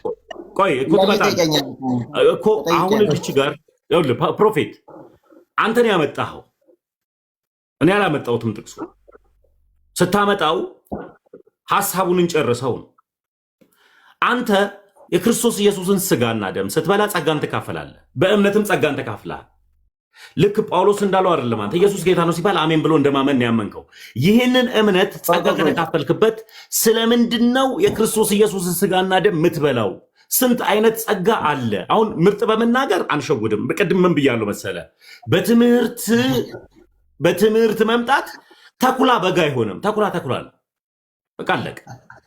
ስለዚህ እዚች ጋር ስንመጣ የመጀመሪያው ሐሳብ ስለምንድን ነው የክርስቶስ ኢየሱስን ስጋና ደም የምትወስደው? ጸጋ የምትካፈል ከሆነ ለምን ባትወስደው? ከሁለታችሁ ሐሳብ አንዴ የተሙሻ በደንብ አድርጎ ወጥሮ የያዘ ነው። የእኔ ደግሞ ላላ አድርጌው የሆነች ነገር ልበል ከይቅርታ ጋር ፕሮፌት እኔ በጣም ነው የተመቸኝ። ተሙሻም ተመችተው በፍቅር ነው የምታወሩት። የእኔ ጥያቄ ምን መሰለ? መታሰቢያነት ከሆነ ትርጉም የለውም ከተባለ ለምን ጌታ ኢየሱስ ክርስቶስ ፍርድ ዕዳ አለበታል? ምንም ትርጉም ከሌለው ዝም ብሎ መታሰቢያ ከሆነ ሰው ሁላ ተቀብሎ መሄድ ይችላል። ምንም ችግር ሊፈጥርም አይገባም። ከመዳን ጋር የተገናኘ ነገርም ሊኖረው አይገባም። ገባ? ዝም ብዬ ተቀብዬ ብሄድ ፍርድም የሚባል ነገር መኖር የለበትም። ለምን? ኦልሬዲ ድኛለሁ። ኦልሬዲ የዳንኩ ሰው ነኛ። የዳንኩ ሰው ሆኜ ይሄንን ነገር ዝም ብዬ ብቀበለው ፍርድን እንደሚቀበል ዕዳ እንደሚሆንብኝ ጌታ ኢየሱስ ተናግሯል። ስለዚህ ዕዳው ካለብኝ ለምን ዕዳው ኖረ? ትርጉም ከሌለው መታሰቢያ ከሆነ ለምን ፍርድ አስፈለገው? ዕዳ እንዴት ሊሆን ቻለ? እስቲ ይሄንን ወንድም ያብረ መልስልኝ። አይ ቲንክ ተሙሻም ይሄን እያለ ይመስለኛል። ዕዳ ለምን ሆነ? ዋይ ዕዳ ለምን ይሆንብኛል? ዝም ብሎ የራት ግብዣ ከሆነ ስለምን እንደሚወስድ ስንት አይነት ጸጋ እንዳለም ነው። ይፈረድበታል ነው የሚለው እዚህ ጋር አንብበው እያነበበም ስለሆነ በመውሰድም ጸጋ አለ እንድታነበው ነው ወንድማችን። እኔም እንትን እያል ሚውት አድርገን ያወራል። ኧረ እንዲያወራ ነው የምንፈልገው የሚመች ነገር ስላለው በደስታ ምንም ችግር የለም። እሺ ተባረኩ። ጀስት እኔ ዛሬ ገና ነው የመጣሁት ወደ እናንተ ላይፍ ጀስት ዲስፒት በሆነ መንገድ አወራለሁ በፈቀዳችሁልኝ መልኩ ማለት ነው። ስንት አይነት ጸጋ አለ ብለሃል። ጸጋ ስንል እኛ እያልን ያለ ነው በጌታ እራትና በባፕቲዞ በጥምቀት ውስጥ ያለው ጸጋና ጀስት ጌታ ኢየሱስ በመስቀል ላይ የሰራው ጸጋ እዚህ ኤፌሶ ምዕራፍ 2 ቁጥር 8 ላይ እንደሚናገረው በእምነት በጸጋ ድናችሁ ይላል። እዛ ጋር ጸጋ የሚለው ጸጋ ፍሮም ዘ ቢጊኒንግ ትርጉሙ ራሱ ነፃ ስጦታ ማለት ነው። ጸጋ ባይ ዲፎልት ለማይገባን ኃጢአተኛ ያለውን ነው እንዲህ ፎርጊቭነስ ነው። እግዚአብሔር አብ ልጁን በስጋ እስከ ማምጣት ድረስ ያው እንግዲህ ስጋ ነሳ አልነሳ ወደሚል ደግሞ ይሄዳል ተሙ ማለት ነው። እኔ ግን ማምነው ስጀመር ቶፒክ ወዴት ይወስደኝ መሰለ? አይ ወደ ስጋም ብቻ አይደለም ጸጋ ጊፍት ነው። እኔንም ወደ ቲቶ ሊወስደኝ ነው። እኔን ራሱ ወደ ሀሳቡ ወደ ሌላው ይወስደናል። እኔንም ወደ ቲቶ ይላል። ከኃጢአትና ከዓለም ተለዩ ይላል ቲቶ ምዕራፍ 2 ቁጥር 11 ላይ ከዓለምና ከኃጢአት ተለዩ ይላል። ዓለምን ካዱ ከኃጢአት ሽሹ ይላል እሱ ራሱ እና አሁንም ወደ ሌላው እንዳይሄድብን ፕሮፌት አንዴ ሙሉን ይጨርስ። አይዞ ቆይ ተሙሻ እስከ መጨረሻ ወንድማችን ያወራ እስከ መጨረሻ ሀሳቤ ላይ ነው። እንግዲህ እግዚአብሔር አብ ሲልከው ስለ ዝም ብሎ ዘርቦ ሆኖ አይደለም የመጣው፣ ስጋ ተዘጋጅቶለት ነው። ያው እንግዲህ ኦቨር ሻዶ አደረገው ነው የምንለው እኛ በድንግል ውስጥ መንፈስ ቅዱስ ይጸልልሻል ሲል ያው እንግዲህ ጥንተ አብሶ ምናምን ወደ ብዙ ነገር ውስጥ ያስገባል። እሱን እንለፈው። ግን ኢየሱስ ስጋ ነስቷል፣ አሁን ነስቷል። እሺ በቃ እንደዚህ ነው ምናምን ነው ብዙ ጴንቶች የሚያምኑት። አንለፈው ኦቨር ሻዶ አደረገልሽ አንለፈው። አንዴ ሀሳቡን ይጨርስ። እዚህ ጋር ነው የክርስቶስ ኢየሱስ ሰው ሆኖ መምጣቱ ትልቁ ሚስጥር። ይሄ ትምህርት ነው። ገባኝ። ምን ሆነ መሰለህ? አንዴ ሰውን ስማውና ይኸውልህ፣ ቆይ ታሞ አንዴ ጥሩ ነገር የሚሆነው ምን መሰለህ? ነገርን አዳምጦ እህልን አላምጦ አይደለ? በደንብ ያውራውና ካለው ነገር ለመያዝም ስህተቱንም ለመናገር የሚያመቸው ስናዳምጠው ነው። አፋፉን ካልነውማ በምን በኩል አውርቶ ኤክስፕሌን ማድረግ ይቻላል? ስለዚህ ዝም በለውና አንተ ነጥብ ያዝና በዛ ጉዳይ ላይ ተሙሻ ትጠይቀዋለህ። ይጨርስ እስከ መጨረሻው እንስማው። ተባረክ። ይቅርታ። እኔም ደግሞ ሀሳቤ ወደዚህ ወደዛ እንዳይዘረጋገ ለማድረግ ኮንትሮል አደርጋለሁ።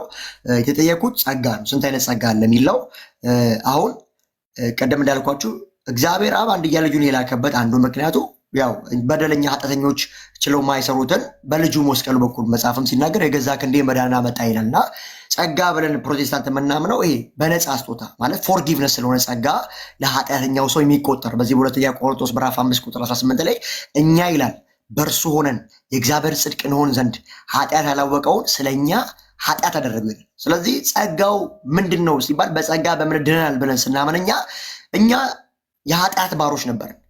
ከዚህ ኃጢአት ባርነት ሊከፍልን ነፃ የሚያወጣን የሚችል አልነበረም። በኦልድ ቴስትመንትም በዋኖስ በበግ በብዙ መስዋዕቶች አልመጣም። እግዚአብሔር አብ የሚፈልገው ፐርፌክሽን ላይ አልደረሰም። ስለዚህ ልጁን ላከ፣ መጣ፣ በመስቀል ላይ ሞተ፣ ተነሳ። በሱ ሞት ስናምን በጸጋ እሱ ስለኔ ሰርቷል፣ እሱ ስለኔ ሞቷል፣ እኔ ኃጢአተኛ ነኝ ብለን ይሄን ነው ጸጋ ምንለው እኛ። እሱ ስለኛ ሰርቷል ብለን የምናምነው ጸጋ የሚያድነን ጸጋ ነው። ጸጋው በእምነት ያድናቸዋል የሚለውን ወደ ጌታ እራት ጋር ስትመጣ የጌታ እራት ጋር ያለውን ጸጋ የተሙም የሆንም ጥያቄ ገብቶኛል። ስንት አይነት ጸጋ ከተባለ ምንድንበት ጸጋ ነው እዛ ኤፌሶ ላይ የተጠቀሰው። እዚህ ጋር አሁን ጸጋ እንካፈላለን ብለን ስለ ሳክራመንት ስናስተምር እኛ ስለ ሚስጥራት ስለ ጌታ እራትና ስለ ጥምቀት በዚህ በአንደኛ ቆሮንቶስ ምዕራፍ 14 ቁጥር 26 መሰረት ይህን እንጀራ በምትበሉበት ጊዜ ይህንም ጽዋ በምትጠጡበት ጊዜ ጌታ እስኪመጣ ድረስ ሞቱን ትናገራላችሁ። ሞቱን የምንናገርበት ጸጋ ነው የሚሰጠን፣ የወንጌል አቅም ነው የሚሰጠን። ጸጋ ምንለው ያን ስለሆነ ግን ደግሞ ሳይገባው ደግሞ በኃጢአት ውስጥ ሆኖ በተለያየ ትሬንድ ውስጥ ሆኖ መጥቶ የጌታን እራት መብላት መውሰድ አይቻልም። ለምን? ራሱ ሰው ይፈትን ይላል መጽሐፉ። የሆነ ቀደም አይተው እኮ ይፈትን ንጹሕ ያድርግ። ከዛ በኋላ ለጌታ እራት ብቁ ሲሆን ነው መጥቶ የጌታ እራት መቀበል የሚችለው። ብቁ ካልሆነ ግን ራሱን ያገላል ያ ሰው። ብቁ ነኝ ብሎ ያሰበ ሰው ግን በንጽህና በሳንቲፊኬሽን በቅድስና ከእግዚአብሔር ጋር ያለ ሰው ግን ሄዶ የጌታ እራት ይወስዳል። ቤኔፊቱ ምንድን ነው? ግሬሱ ከተባለ ጌታ እስኪመጣ ድረስ ሞቱን የመናገር ኃይል ኢምፓርቴሽን ጸጋ አለው ማለት ነው። በጌታ እራት ውስጥ በሳክራመንት ውስጥ ጸጋ አለ ምንለው ይህን ጸጋ ነው። ምን ይላል? ይህን እንጀራ በምትበሉበት ጊዜ ይህንም ጽዋ በምትጠጡበት ጊዜ ጌታ እስኪመጣ ድረስ ሞቱን ትናገራላችሁ። ሞቱን የምናውጅበት አቅምና ሞገስ መንፈስ እግዚአብሔር በሳክራመንት በኩል ይሰጠናል። እኛ ማናምነው በሳክራመንት በኩል የዘላለም ሕይወት አለ ብለን ነው ማናምነው እንጂ በሳክራመንት በኩል ጸጋ አለ። እሱ እስኪመጣ ድረስ ስለ ሞቱ እንሰብካለን፣ እንናገራለን። የወንጌል አንደበት የወንጌል እግር ይሰጠናል ብለን እናምናለን። የዳንበትና በሳክራመንት ውስጥ ያለው ጸጋ ምንለው የተለያየ ይቅርታ መጽሐፉ አንተ እንዳልከው የሚል ከሆነ አንድ ጊዜ ደግሞ አንብበው ይሆን አንድ ጊዜ በጌታ ለመሰለ መጽሐፉ አንድ እንደዛ አይልም። ሁለተኛ ደግሞ ክርስቶስ ኢየሱስ በማመን ያገኘነው ጸጋ የመዳን ነው። ይህንን ደግሞ ያገኘነው ጸጋ ለምንድን ነው አልክ? ስንት አይነት ጸጋ አረገው ከአንተ?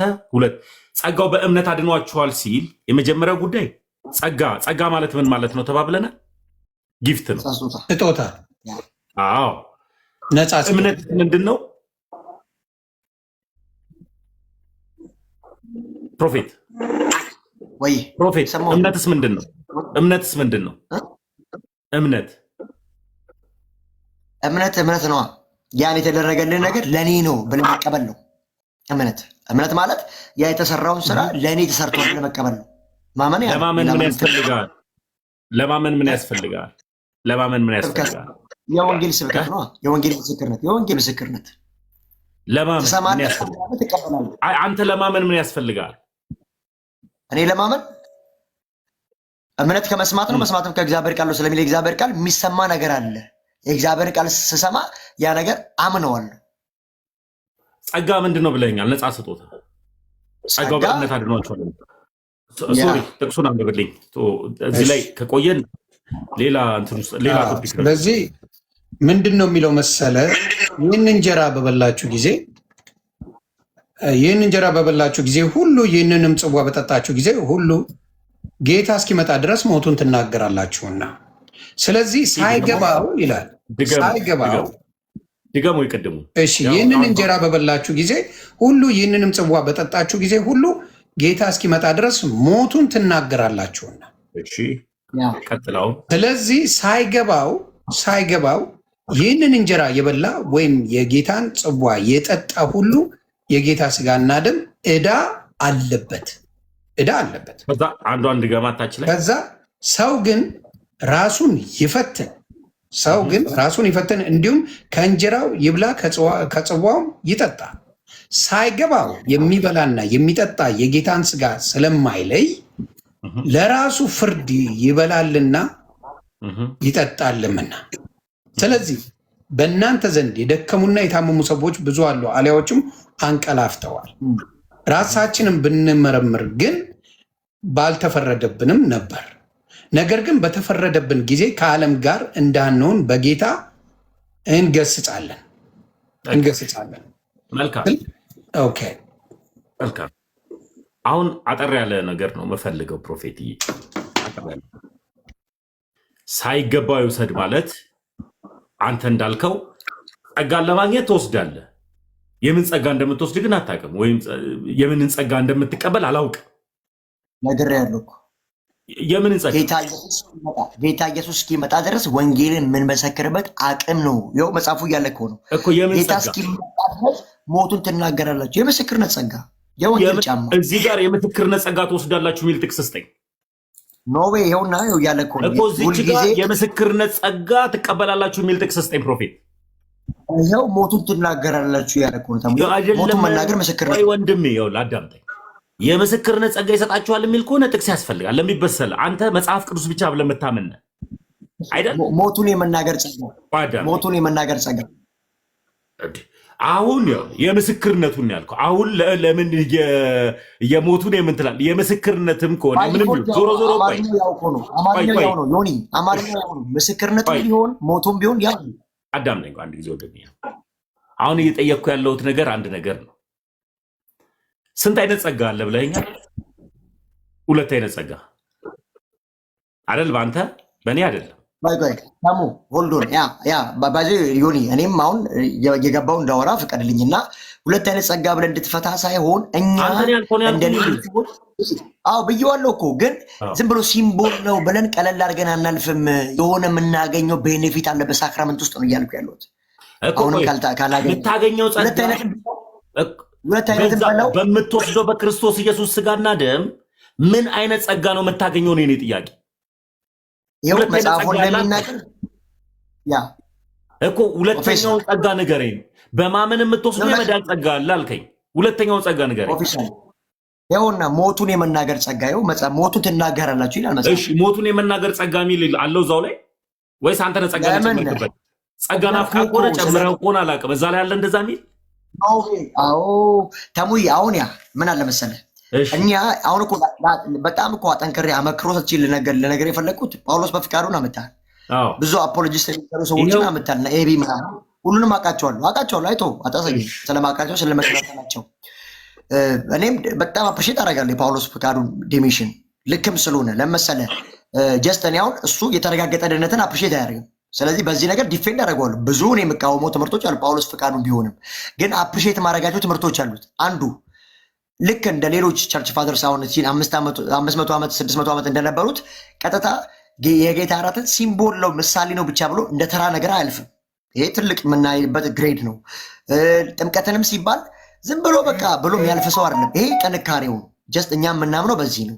ለዛ ነው ተራ አይደለም የሚል ክሌም ለማስቀመጥ ስለፈለግን ነው። ገባ? ጸጋ መካፈያ ነው ብለን እያስቀመጥን። ይሄ ጸጋ ደግሞ ከዛ ከዳንበት ጸጋ ጋር እንዳታስተያየው እኮ ምን አይነት ጸጋ ነው እኮ? የኔም ጥያቄ እኮ ምን አለ መሰለህ ሞቱን የመናገር አልኩህ እኮ ሞቱን የመናገር ይሄ ራሱ እኮ ግሬስ ነው። አንተ በቅባ ሜሮን አንተ ከቤተ ክርስቲያን በቅባ ሜሮን ውስጥ እኮ ኢምፓርት አደርጋለሁ ብሎ እኮ ታምናለህ እኮ። ወደዛ ነው ልጠይቅ ከተባለ 5 ሚስጥራቶች እኮ አሉ በቅባ ሜሮን ውስጥ እኮ ጸጋ ይካፈላሉ ታምናለህ አንተ? እካፈላለሁ። እስቲ እሱም ቢብሊካል አድርግልኝ። እስቲ ቢብሊካል ቅባ ሜሮን ከመጽሐፍ እኔ ትውፊትም ጭምር ስለማመን አደርግላለሁ። አንተ ግን መጽሐፍ ቅዱስ ብቻ ብለህ የምታምን ነህ። ይኸውልህ ዶክመንት ነው ወይ? እስቲ ከመጽሐፍ ቅዱስ ቅባ ሜሮን አሳይኝ። ሊትራሊ ቃል በቃል እኔ ትውፊትም ማማኝ ነኝ። እኔ መጽሐፍ ቅዱስ ብቻ ብዬ ማመን ክርስቲያን አይደለሁ። አንተ ነህ መጽሐፍ ቅዱስ ብቻ ብለህ ራስን የገለልከው የገደብከው። ስለዚህ አሁን እጅ ላይ ካለ ስለ ቅባ ሜሮን ኮንፈርሜሽን ጥያቄ ይኸውልህ አንድ ጊዜ ቆይ አንድ ጊዜ ፕሮፌት አንዴ ዮኒ ላውራ ነኝ ያ አሁን ሰጠኝም እኮ ነኝ ሚስጥራ ሲወራ አንዴ ሆልድ ኦን አንዴ ተሙ ስለ ሚስጥራ ሲወራ እሺ እዚህ ጋር ላለመስማማት ተስማምተን እኮ ማለፍ ይቻላል። ኧረ አላልፍም። ለምን መሰለህ ማላልፈው ዮኒ እኔ መጽሐፍ ቅዱስ ብቻ ብዬ ገድቤ የተቀመጥኩ ሰው አይደለሁም። የመጀመሪያው ጉዳይ ብቻዋን ጥያት ነው የሄድኩት። ብቻ ደብረኝ ነው ኦርቶዶክሱ። አዎ ገባ አንደርስታንድ አደረኩ። ምን መሰለህ በዚህ መጽሐፍ ቅዱስ ላይ በምትናገሩት ንግግር ላይ መጽሐፍ ቅዱሱ እንደሚለው ቁርባንን እኮ ይቀበሉታል። የክርስቶስን መሞትን የሚናገርበት መውሰድ አለበት ይላል። አሁን እኔ ተሙም እንደገባኝ ምንድን ነው የሚለው? ሌላ ኤክስትራ ጸጋ እንዴት ሊመጣ ይችላል? ዕዳ አለ ካለ ደግሞ ሌላው ደግሞ የሚሰጥ ጸጋ አለ። ጸጋ የተባለው አንድ ነው። አሁን በእናንተ በክርስቶስ ማመን ብቻ ድህነት ያመጣል ከተባለ ሌላ ጭማሪ ጸጋው አንተ እያልክ ያለው ፕሮፌት እያለ ያለው ምን መሰለ? ጭማሪ ጸጋው ምንድን ነው? እያበረታን ይሄዳል። ይሄንን ስጋና ደም በምንወስድበት ጊዜ የክርስቶስን መሞት እያበረታን እስከ መጨረሻው ድረስ እስከምንለየበት ጊዜ እየተናገርን እንድንሄድ የሚያበረታ ጸጋ ይሰጠናል ነው እሱ የሚለው እኮ። ያ ጸጋ ምንድን ነው? ያ ጸጋ ራሱ ምንድን ነው? ያ ጸጋ ምንድን ነው? ኦኬ፣ ያ ጸጋ ምንድን ነው እያለ ነው እሱ ደግሞ። ያ ጸጋ ምንድን ነው? እኔ የሚያበረታ ጸጋ ሞቱን በጸጋ ትናገራላችሁ የሚል ጥቅስ ስጠኝ። ኖ ወይ አሁን አንተ መጽሐፍ ቅዱስ ብቻ ብላ አማኝ ነህ። ሞቱን በጸጋ ትናገራላችሁ። ይናገር፣ እንስማ። ይስማኝ። ባኬንድ ፎርስ የምናደርግ ከሆነ እሺ፣ ስለ ሳክራመንት ተወራርለ እኔ ተሙ መጠይቃቸው ጥያቄዎች አሉ። ይህን ሳጨርስ ለምን ልመልስልህ ነው ወይ? አይደለም እመጣለሁ። ለዚህ እኔ እኮ ደጋግሜ የመለስኩልህ። አሁን ዮኒ ራሱ እኮ እያለ ያለ ብለዋል እኮ መልሶልሃል እኮ ዮኒ ራሱ። ግን አንተም አሁን ሌላ የምጠበቀው መልስ ስላለ ነው። እና እሺ፣ ስለ ጌታ እራትና አንድ ጊዜ ልንገርህ። አንድ ጊዜ ያው እኔ የራስ አባቶች የሚጽፉትን ላሳየህ አንድ ጊዜ። ለምን ቢባል አንተ ይኸው ከዛ አንድ ነገር ላወራልሽ። ይኸው አንድ ነገር እዚህ ጋር ያሉትን ቲክታክ ላይ ያሉትን ታዳምጥ እስክትከፍት ድረስ ዮኒ አንዴ ስማኝ። ዮኒ አንድ ደቂቃ ልናገር በፊት እሺ። ስለ ሚስጥራት ተነግሯል አይደለ? ከአምስቱ ሚስጥራት መካከል አንዱና የመጀመሪያው ባይዘዌ ለሞቱ ሰዎች ፍትሃትና ማድረግ የኃጢአት ይቅርታ ያስገኛል የሚል ዶክትሪን አላቸው፣ ባይዘዌ ትምህርት አላቸው። ሁለተኛው ቅባሜሮን ራሱ መቀባት ከሚስጥራት ጋር የተያያዘ ነው በኦርቶዶክስ ትምህርት። ቅዱሳን ምልጃ ዋቴቨር የሚሏቸው አሉ። እንደዛም ካልሆነ ሳሊቬሽን ላይ ይገኛል ተብሎ አይታሰብም። ታዲያ ስለ ሚስጥራት ሲወራ ምን ያክል ጊዜ አሁን ተሙ በህይወት አለ አይደለ? ተሙ ምን ያክል ጊዜ ሚስጥራትን እንደ ክርስቲያን ባይዞ እናውራ ከተባለ ምን ያክል ጊዜ ሚስጥራትን ፈጽሞ አድርጎ ቅባሜሮን ጨርሶ ፍትሃት አስደርጎ ተጠምቆ ዋቴቨርቲ መች ነው የተረጋገጠ ደህንነት ላይ የእግዚአብሔር ልጅ የሚሆነው ጥያቄ አለኝ። መች ነው ኮንፌስ የሚያደርገው? እሱን መልስልሃለሁ። ይሄን እንደ መልስ ይዤልሃለሁ፣ እንደ ጥያቄ ይዤልሃለሁ። እኔ መልስልሃለሁ። ለምን መሰለህ? ቲክታክ ላይ እንደቆየ ሰው አንዳንዱ እንትን ሲለው ጥያቄን በጥያቄ ቶሎ ሊዞር ሲል እኔ ደግሞ አልዞርም፣ ጥሎብኝ እኔ ገገማ ነኝ። እንደዚህ ምዞር ልጅ አይደለሁም። ተሳቢ እንደሚነዳ ሰው አድርገው 3-4 ተሳቢ እንደሚነዳ ሰው በጣም ተጠንቅቄ ነው ምዞረው። ስዞር በአግባቡ መልስልሃለሁ። መች ሄዳ ነው ድነቱ እንዴት አድርጎ ነው በፍትሃት ይዳናሉ ምናምን የሚለውን ነገር እሱን እኔ መልስልሃለሁ ቁጭ ብዬ። ለሚባል የዳንኩ ጥርት ጽድት ያልኩኝ ኦርቶዶክሳዊ ክርስቲያን ስለሆንኩኝ ለአንተ እኔ የዳንኩ ያልመሰለ እኔ የዳንኩ ኦርቶዶክሳዊ ነኝ። በአግባቡ እንድትመልስልኝ ፈልገው ጸጋ ላይ እኔ ዳንኩ ኦርቶዶክሳዊ ነኝ። አዎ የማልድንበት እውነት ላይ አዎ እርግጠኛ ሆኜ። እሺ ቆይ መጽሐፍ ቅዱስ ማርቆስ ወንጌል ምዕራፍ 16 ላይ አሁን አትሂድ፣ እኔ እኮ አልኩህ እኮ ተመስገን ነኝ፣ አትሂድ። እኔ ሌላ በፍቅር አውሩ፣ በፍቅር ለምን መሰለህ? ይኸውልህ ቆይ ተምሻ፣ እሱ በጣም መረጋጋት ፍቅር አለው። አንተም እንደዛ አድርገህ ብታወራልኝ ደስ ይለኛል፣ ሳትከራከረው። እሱ በሚሄድበት ቫይብ አንተም ብትሄድ በፍቅር ታወራላችሁ፣ እንድትማማሩ። እኛም እንድንማር ለዚህ ገባ። ትንሽ አግሬሲቭነት ስላለው በፍቅር ቢሆን ደስ ይላል። አሁን አመላለሱ ራሱ በጣም ተረጋግቶ ነው እሱ እና በዛ ቢሆን ደስ ይለኛል። ልክ ነህ። ይቅርታ ድንገት ድምፄ ከፍ ካለ ከንትን አትየው። ይሄ ተባረክልኝ። ከባህሪ ልዩነት እንዳታየው። እሺ እንትን ነው በሚል ያለው ለምን ቢባል ማናችንም በጩኸትም ሆነ ባለመከባበር የዳንበትን ወንጌልን አንሸፍንም። ያ ትክክል። በፍቅር ሲሆን ደስ ይላል። ወንጌል ደግሞ ፍቅር ነው። የገባንን እውነት በእውነት እንገልጣለን። እኔ ተሳሳትኩኝ ማለት ቤተክርስቲያን ተሳሳተች ማለት አይደለም። እኔ አልገባኝም ማለት ቤተክርስቲያን አልገባትም ማለት አይደለም። እኔ የቤተክርስቲያን ልጅ ነኝ። ከገባኝ አንዱ እውነቱን ነው የምናገረው እና በዛ ጉዳይ ያዘው የመጀመሪያው ጉዳይ። ቀጥሎ ግን ድንገት ፎቶኝ ተናግሬ ከሆነ ሶሪ ሚኪ ፕሮፌት። መልካም። አይ በጣም ጥሩ። አይ ሶሪ፣ እንደዛ አይነት ነገር ውስጥ አልፈልግም። በጣም የሚደብረኝ ነገር ምንድን ነው ካልከኝ ከሰው ልጆች ጋር እየተተቻቹ እየተሰዳደቡ መቆየት አልፈልግም። በቃ ዛሬ ተወያይተናል፣ ነገ ደግሞ መገናኘት እፈልጋለሁ ከአንተ ጋር ትክክል። ከነገ ወዲያም ከአንተ ጋር ወይ ተመስገንን አውርቼው ነበር ምናምን ብለህ እንድጠላኝም ወይ ፕሮፌትንም አውርቼው ነበር ብዬ እንድጠላ። አሁን አንዳንድ ልጆች እኔ ጋር እንዲገቡ ማልፈልጋቸው ልጆች አሉ፣ ፕሮቴስታንት ሆነው። ለምሳሌ ያክል ቅድም ዮኒ ያስገባው ልጅ ዮኒ ስለማከብረው ነው እንጂ ያወራሁት ከእንደዚህ አይነት ልጅ ጋር አላወራም። የሚመጣባቸውን እንትኖቹን ስለማውቃቸው እና ሶሪ እንደዚህ አይነት ስሜት ከተሰማ ሁሉንም በክርስቶስ ኢየሱስ ፍቅር ነው መወደው፣ በክርስቶስ ኢየሱስ ነው ፍቅር የምናወራው ለሚባል ወንጌል ምንድን ነው? ፍቅር ነው። የኔ ጥያቄ የነበረው በቃ የገባኝ ነገር ይሄ ነው። ከገባኝ በላይ ልመልስ አልችልም። በቃ እንውጣ፣ ወደ አንተ ጥያቄ ልግባ ካልከኝ ይቻላል። እስካሁን ድረስ ለገባንበት ነገር አንተን ነጥብ ለማስጣል አለም እየሮጥኩኝ ያለሁት ገብቶሃል? አሁን እኔ እዚህ ጋር የሆነ ነገር ልበል። ኦልሬዲ በጸደቀ ነገር ላይ አሁን እኔም ትንሽ ኮንፊውዝ ያደረገ የምን መሰለ ፕሮፌት፣ በጸደቅኩት ነገር ላይ የሚጨመርልኝ ምን ጭማሪ ያስፈልገኛል? ኦልሬዲ በክርስቶስ ጸድቅ ያለው እሱ ግን እዚህ ጋር ደግሞ ዕዳ አለባችሁ ይላል። ገባ? በቁርባኑም በስነስርዓት ስጋውንም ደሙንም በስነስርዓት ያልወሰደ በስነስርዓት ዕዳ አለባችሁ፣ እያስተማራችሁ እየተቻችሁ እየተቆጣችሁ ላ ነው የሚለው እዚህ ጋር ካነበብከው አይደለ? ለምን አስፈለገ? የዳንኩኝ ከሆነ ባልወስደውስ? አሁን ለምሳሌ ባልወስደውስ? ደፍንል ያንን ነገር ባልወስደውስ ጸዳቂ ነኝ? ሳልወስደው ብኖር ጸዳቂ ነኝ ወይ? እስቲ እሱንም አብረ አስረዳኝ። አሁን ባልወስደው መታሰቢያነቱም ባልቀበለው ድኛለሁ? እዚህ ጋር እንዳልከው መውሰድ እንዳለብን በጥንቃቄ አድርገን መውሰድ እንዳለብን ነው የሚናገረው እንጂ አትውሰዱ የሚል የለም። በጥንቃቄ ሆኖ ኃጢአቱ ሳይጨማለቅ ምናምን ነው መውሰድ የሚቻለው የክርስቶስን መንገድ በመረዳት። ስለዚህ አለመውሰዱስ? አትውሰዱ የሚል አንድም ቦታ የለም። አለመውሰዱስ? ኮምፕሊትሊ አለመውሰዱስ? በቃ ድኛለሁ ወይስ ይሄንንስ ስርዓት እናከብረዋለን? እሱን አብረ ብትመልስልኝ ደስ ይለኛል፣ እኔ ለማወቅ ስለምፈልግ። ተባረክ። እሺ ዮኒ ማኛ። እሺ እንግዲህ ቁጥር 27 ላይ ያለውን ጥቅስ ጠይቀኝና እንግዲህ ማንም ሳይገባው ይላል። ማለት ሳይገባው ቅድም ብያለሁ፣ ክርስትና የቅድስና ህይወት ነው። ባይዘወይ እኛውን ድነናል ምናምን ስንል በእኛም ውስጥ ሆኖ ኢየሱስ ለተወሰኑ ነው የሞተው፣ ኢየሱስ ለዓለም ሁሉ ነው የሞተው ምናምን ብዙ ትምህርቶች አሉ ማንግባባበት ኦፊሻሊ። እና እኔ ግን አግሪ ማደርገው ኢየሱስ ለዓለም ሁሉ እንደሞተ ነው።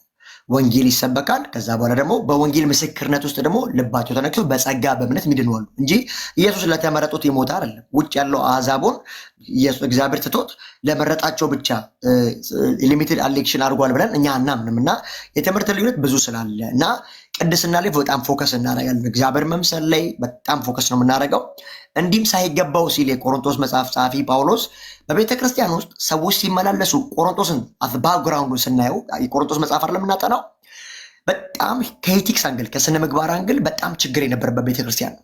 በጣም ዝሙት ይነሳ ነበር። ስርዓት አምልኮ ላይ ችግር ነበራቸው። ሁሉም ትንቢት ጸጋ ስላላቸው ሁሉም እኩል ካልተናገር የሚሏቸው፣ ሁሉም በልሳን መናገር የሚፈልጉ፣ አንዱ ሲናገር አንዱ ተረጋግቶ መናገር ማይፈልግ የተዋከበ ነገር ያለበት እና ጳውሎስ እንደ አንደኛ ቆሮንቶስ ምዕራፍ 5 ላይ አስተውለ ከሆነ ዮኒ ከአባቱ ሚስት ጋር የተኛ ሰው ነበር፣ ከአባቱ ሚስት ጋር ባለንጀራው ጋር። እና ይህ ሰው ጳውሎስ ቆሮንቶስ እኮ አልነበረም። ከሩቅ ሰማና ከያዕቆብ ዘንድ የመጡትን ምንም እንኳን ከእናንተ ርቄ ቢሆን አለ በመንፈስ ከእናንተ ጋር ነኝና ይህን ሰው አለ ስጋውን መንፈሱ በጌታ ቀን ትድን ዘንድ ስጋውን ለሰይጣን አሳልፎ ይሰጣል አለ። ፈረደበት ከሩቅ ሆኖ። ስለዚህ ጳውሎስ በቅድስና በኤክስፔሪንሻል ሳንቲፊኬሽን ውስጥ አይደራደርም። ስለዚህ ቆሮንቶስ ውስጥ ምን አይነት ችግር ነበር? የጌታ እራት ችግር ነበር። ቀደሞ የሚበሉ ሰዎች ነበሩ፣ ለዛ ይናገራቸዋል። የስነ ምግባር ችግር ነበር። ብዙ ነገሮች ላይ ቆሮንቶስ መጽሐፍ ይናገራል። ለምን? ባግራውንዳቸው ከጣዖት አምልኮ ኬዴን ከምትባል ከዚህ ከሴት ባዕዳን አምልኮ ስለመጡ እዛ ፀጉራቸውን አስረዝመው ነው በጣም የሚያመልኩት እዛ ጣዖት ስፍራ ላይ። እዚህ ሲመጡ ግን መሸፈን እንዳለባቸው ሄቲክስ ብዙ ነገር ያስተምራቸዋል ጳውሎስ። እና እዚህ ጋር ሲመጣም ማንም ሳይገባው ነው የሚለው። ማለት ሰው ቅዱስ ሳይሆን ድነናል እያልን አይደለ? በጸጋ የዳነ ሰው የዳነው ቅዱስ ለመሆን ነው፣ ለእግዚአብሔር ለመኖር ለመለየት ነው። ሲጀመር መዳን ቤተክርስቲያን ራሱ የሚለው እንትኗ በግሪከኛው ኤክሌዥያ ነው የሚለው። ኤክሌዥያ ሰፓሬሽን ነው፣ ተለይቶ መውጣት ነው። ከዓለም ከአሕዛብ መካከል እግዚአብሔር ከለየን ለእርሱ እንድንኖር ነው፣ ቅዱስ እንድንሆን ነው። ስለዚህ ይሄ ሳክራመንት ላይ የጌታ እራት ላይ አሁን 1000 ሜምበር አለን ነበር የሆነ ቸርች ላይ ሎካል ቸርች ላይ 1000 ሰዎች ሲመጡ ሁሉም እኩል ኳሊቲ የላቸው በላይፍ አንዱ ሊወርቅ ይችላል፣ አንዱ ሊዞም አናውቅም። ሰው የሚኖር በሚመላለስበት መልስ አታ ታይም ሲመጣ የቁርባን ቀን ከሆነ የጌታ እራት ቀን ከሆነ ያ ሰው ያን የጌታ እራት ከመውሰዱ በፊት ራሱን ይፈትን ነው። ምንድነው ሰርቶ የመጣው? በኃጢአት ውስጥ ነው፣ ዋሽቷል፣ ዘሞቷል። ኤቭሪቲንግ ምንድነው በህይወቱ እያለፈ ያለው? በህይወቱ ያለፈው ነገር ንጽህና ከሌለበት፣ ቅድስና ከሌለበት፣ እግዚአብሔር መምሰል ከሌለበት ሲጀመር ራሱን ይፈትናል። ይሆና ማንም ራሱን ይፈትን። ተባረክ። እንግዲህ ነው ጥያቄ እኔ አባ የምጠይቅ እዚህ ጋር ምን መሰለ ገባኝ የምጠይቅ ምን መሰለ እዚህ ጋር አሁን ቸርች ሲኬድ ለሁሉም ነው የሚሰጠው። ይሄን ነገር አባቶች እንኳን አይናገሩ። የቸርች ፓስተሮች አትውሰዱ ከዚህ ነገር የተቆጠባችሁ ምናምን ብለው የሚናገሩት ንግግር እንኳን አንዳችም ንግግር የለም። ስለ ቁርባኑ ሲናገሩ ምንም አይነት ንግግር ሳያደርጉ ነው የሚያቀርቡት። አብዛኛው ቸርች ከሄድ ከተሳሳትኩ አርመኝ። የትኛውም ቸርች ስትሄድ ይሄኛውን ነግሮ ይሄን ቃል አንብቦ ነግሯቸው ከዚህ ውስጥ ያላችሁ አደራ እንዳታደርጉ የሚሉትን አብዛኛውን ጊዜ ሲነገር አላየው። ካየ ትነግረኛለህ አንተ። አሁን አንተ የምትሄድበት ቸርች ላይ ወይም የምታገለግልበት ቸርች ላይ ቁርባኑ ሲደረግ ነግራችሁ ነው የምታቆርቡት ወይስ ሳትነግሩ ነው ይሄንን ነገር የምታቆርቡት? እስቲ ንገረኝ ከእናንተ ቸርች እንጂ።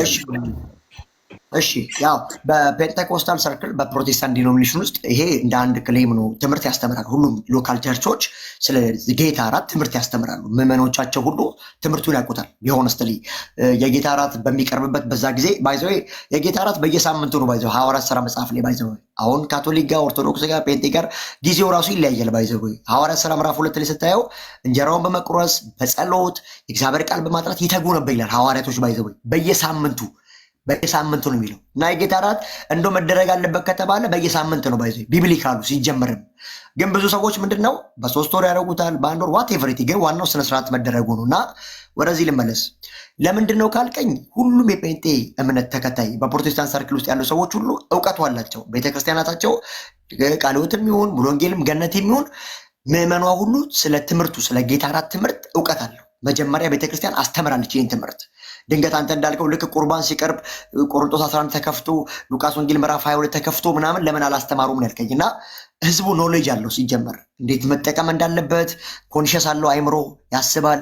ቅዱስና ውል እንዴት ነው ህይወቱ ውሎ የሚለውን ትምህርት ስላለው ጀስት ብዙ ቦታ ሪቫይዝ አይደረግም። አንተ እንዳልከው ልክ ጌታ እራት ከመውሰዱ በፊት እንዲህ ብሎ የመኮንን ነገር የለም። ለምን? አንዴ ስላስተማሩት እውቀቱ ግልጽ ስለሆነ ብዙ ጊዜ ደጋግመው በተከታታይ ትምህርት አስተምሮታል ትምህርቱን። ስለዚህ ምዕመናቸው የራሳቸው ናቸው። ስለዚህ እውቀት ስላላቸው ላይደጋገም ይችላል። ግን አንተ እንዳልከው ትልቅ አሪፍ ነገር ነው። የጌታ እራት ከመቅረቡ በፊት አንደኛ ቆሮንቶስ ምዕራፍ 14 ቢጠና ጥሩ ነው። የሉቃስ ወንጌል ምዕራፍ 22 ቢጠና ጥሩ ይመስለኛል። ለምን? ሰው እንኳን ባይወቀስ በትዕቢት ሊቀበል ቢፈልግ ዕዳ እንዳይሆንበት ሪኮመንድ ማድረግ ማስተማር፣ ልክ ካልሆነ ወዲያው ትቶ ስነስርዓቱን እንዳይቀበል ማድረግ መጽሐፍ ቅዱሳዊ ነው ብዬ አስባለሁ። ያው እንግዲህ ይህን ሊቭ የሚሰሙ አገልጋዮችም ይህን ሰምተው ከዚህ በኋላ ጥሩ ያደርጉታል ብዬ አስባለሁ ማለት ነው። እና እንዲህም እንግዲህ ማንም ሳይገባው ሲል ሳይቀደስ እያለ ነው። በቃ ህይወቱ ዝርክርክ ያለ ከሆነ እግዚአብሔር ማያከብር ከሆነ የጌታ እራትን ለመውሰድ በጣም ቅድስና ይፈልጋል። በዚህ መጽሐፍም ሲናገር እግዚአብሔርን ያለ ቅድስና ማየት አይቻልም ነው። የእኛ አምላክ ቅዱስ ነው ባይዘው። ስለዚህ የትኛውም ሰው ድኛለሁና አልጠፋም እንደፈለግ ሆናለሁ የሚል ትምህርት ሲጀመር የክርስትና ትምህርትም አይደለም። እንደፈለግ ከሚያደርግ ትዕቢተኛ የሚያደርግ ትምህርት የለውም ባይዘው። በጣም ይሄ ዋን ሴቭድ ኦልዌይስ ሴቭድ የሚያምኑ በቃ ጸጋ ድናል ምናምን የሚሉ ሰዎች ትልቁ ችግራቸው እኛም ፋይት የምናደርጋቸው በቃ ሁሉ ነገር ከመዳን ጋር ይዙታል። አንዴ ስለዳንኩ አንዴ ስላለቀ ምንም ስለማልሆን ኖ ወይ ክርስትና አይደለም። ብንድንም ብንጸድቅም ግን ለእግዚአብሔር የተለየ ህይወት መኖር ግዴታችን መብት አይደለም ባይዘው መቀደስ የገባብን ሲን ሩቲናችን ራሱ ሆሊ ጎስት የሚቀድስ ነው። ፍሪዌላችንን ለሱ መስጠት ነው። በአሕዛብ መካከል ብርሃን እየኖርን መኖር ደግሞ የኛ ግዴታ ነው። እግዚአብሔር አድኖናል። እኛ ደግሞ በነፃ ፈቃደች ለሱ ሆን ብለን ክፉ ከደጉ ለይለታለን። ይህን ማያረግ ክርስቲያን ከሲኑ ራሱ ልክ አይደለም ብለን ነው የምናስበው እኛ። እኔ ባይዘ በኃጢአት ጸንቶ የሚኖር የቢቹዋል አክሽን ውስጥ ያለ ክርስቲያን ካለ ይህ ሰውዬ ሲጀመር የዳነ ሰው አይደለም። በቃ ሪጀነሬት አድርጓል ብለን አናምንም። ባይዘ የትኛውም ጌታን የሚቀበል ሰው አመነ ዳነ የምንለው ሰው ሰደርን እንኳን ባይቀየር በህይወት ግራጁዋል ይቀየራሉ እናምናለን። ባይዘ በሂደት የሆነ ሰው በአንዴ ባይለወጥም በሂደት ግን እየተለወጠ ፍጹም ጌታን ወደ መምሰል ያድጋል ብለን እናምናለን።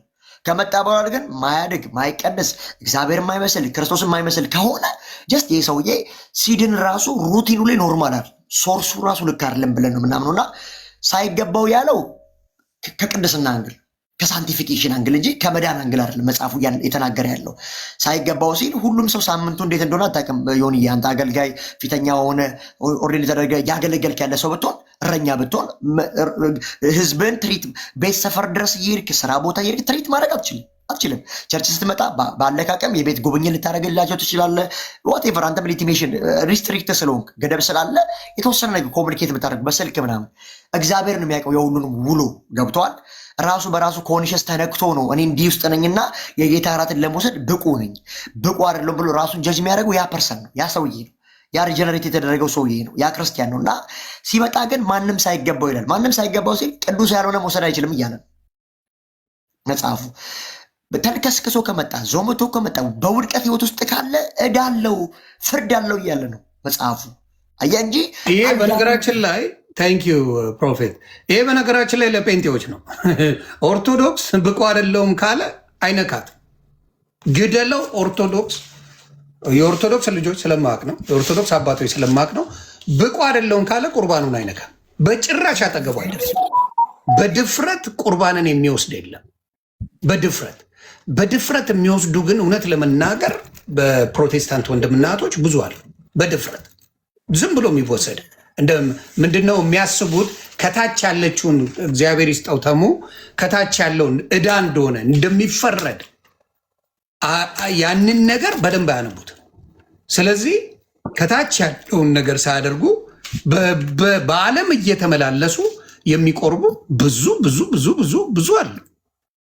የለንም ለምትሉ ከነማስረጃው አመጣዋለሁ።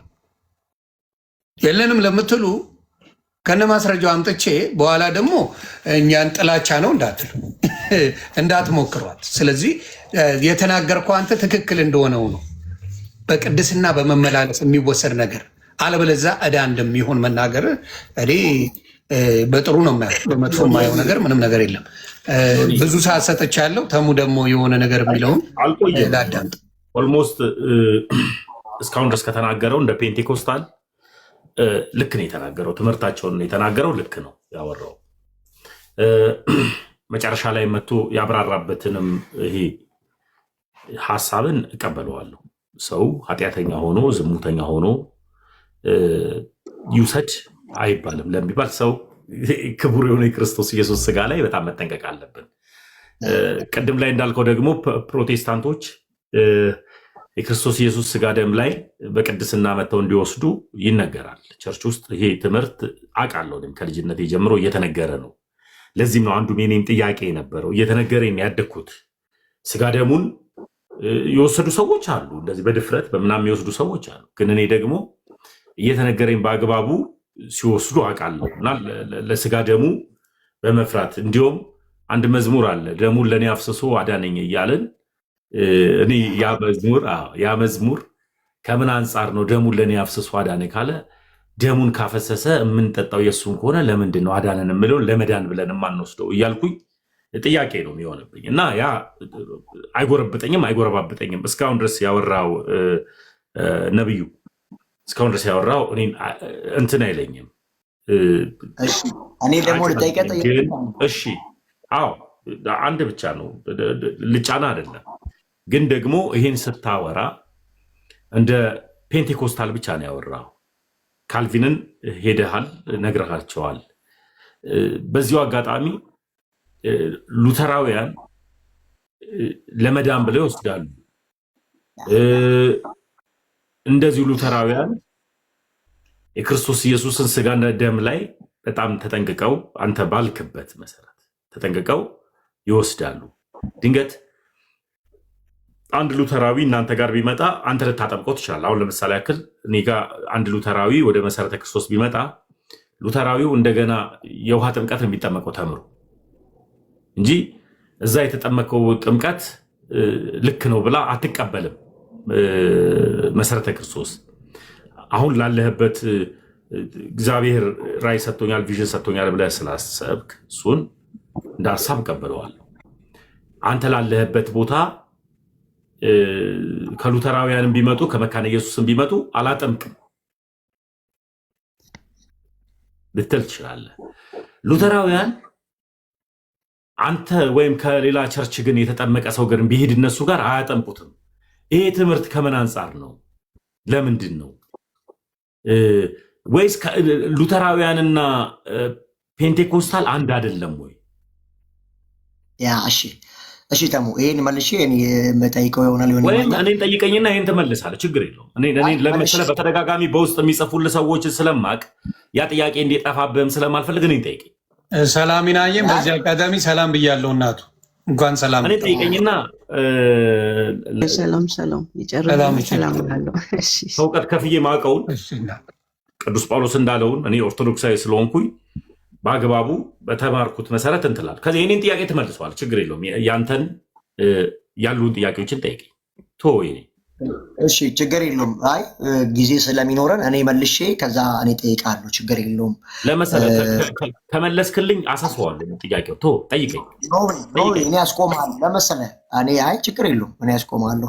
ለምን እኔ ጠይቀኝ እኮ ያልኩበት ምክንያት የተለያየ ከሉተር ከምናምን ስለሚያስፈልግ ይህ መልስ ስለሚያስፈልግ ነው። እኛ አሁን አደባብሰን አናልፍም። ባይዘው የትኛውንም አሁን ሉተራኖች ላይቭ ላይ እየመጡ እንዴት ኦፌንድ እንደሚያደርጉ ታውቃለህ። ስለዚህ በጣም ከመሳሳት አንግል ምናምን የሚታይበት አይነት አለ። አሁን አፖሎጂስቶች ከመራራት አንድነን ምናምን ጀስት የእናንተን ቴዎሎጂ ከያዙ እኛ እንቀበላቸውም። ቢሆን ስ በፔንቴኮስታል ቢሆነው ገና እንድናል ለሚል ቴዎሎጂ ስላለው ጀስት እኔ ከኦርቶዶክስ ለይቼ በምን አየዋለሁ? ሉተራንን ኔቨር።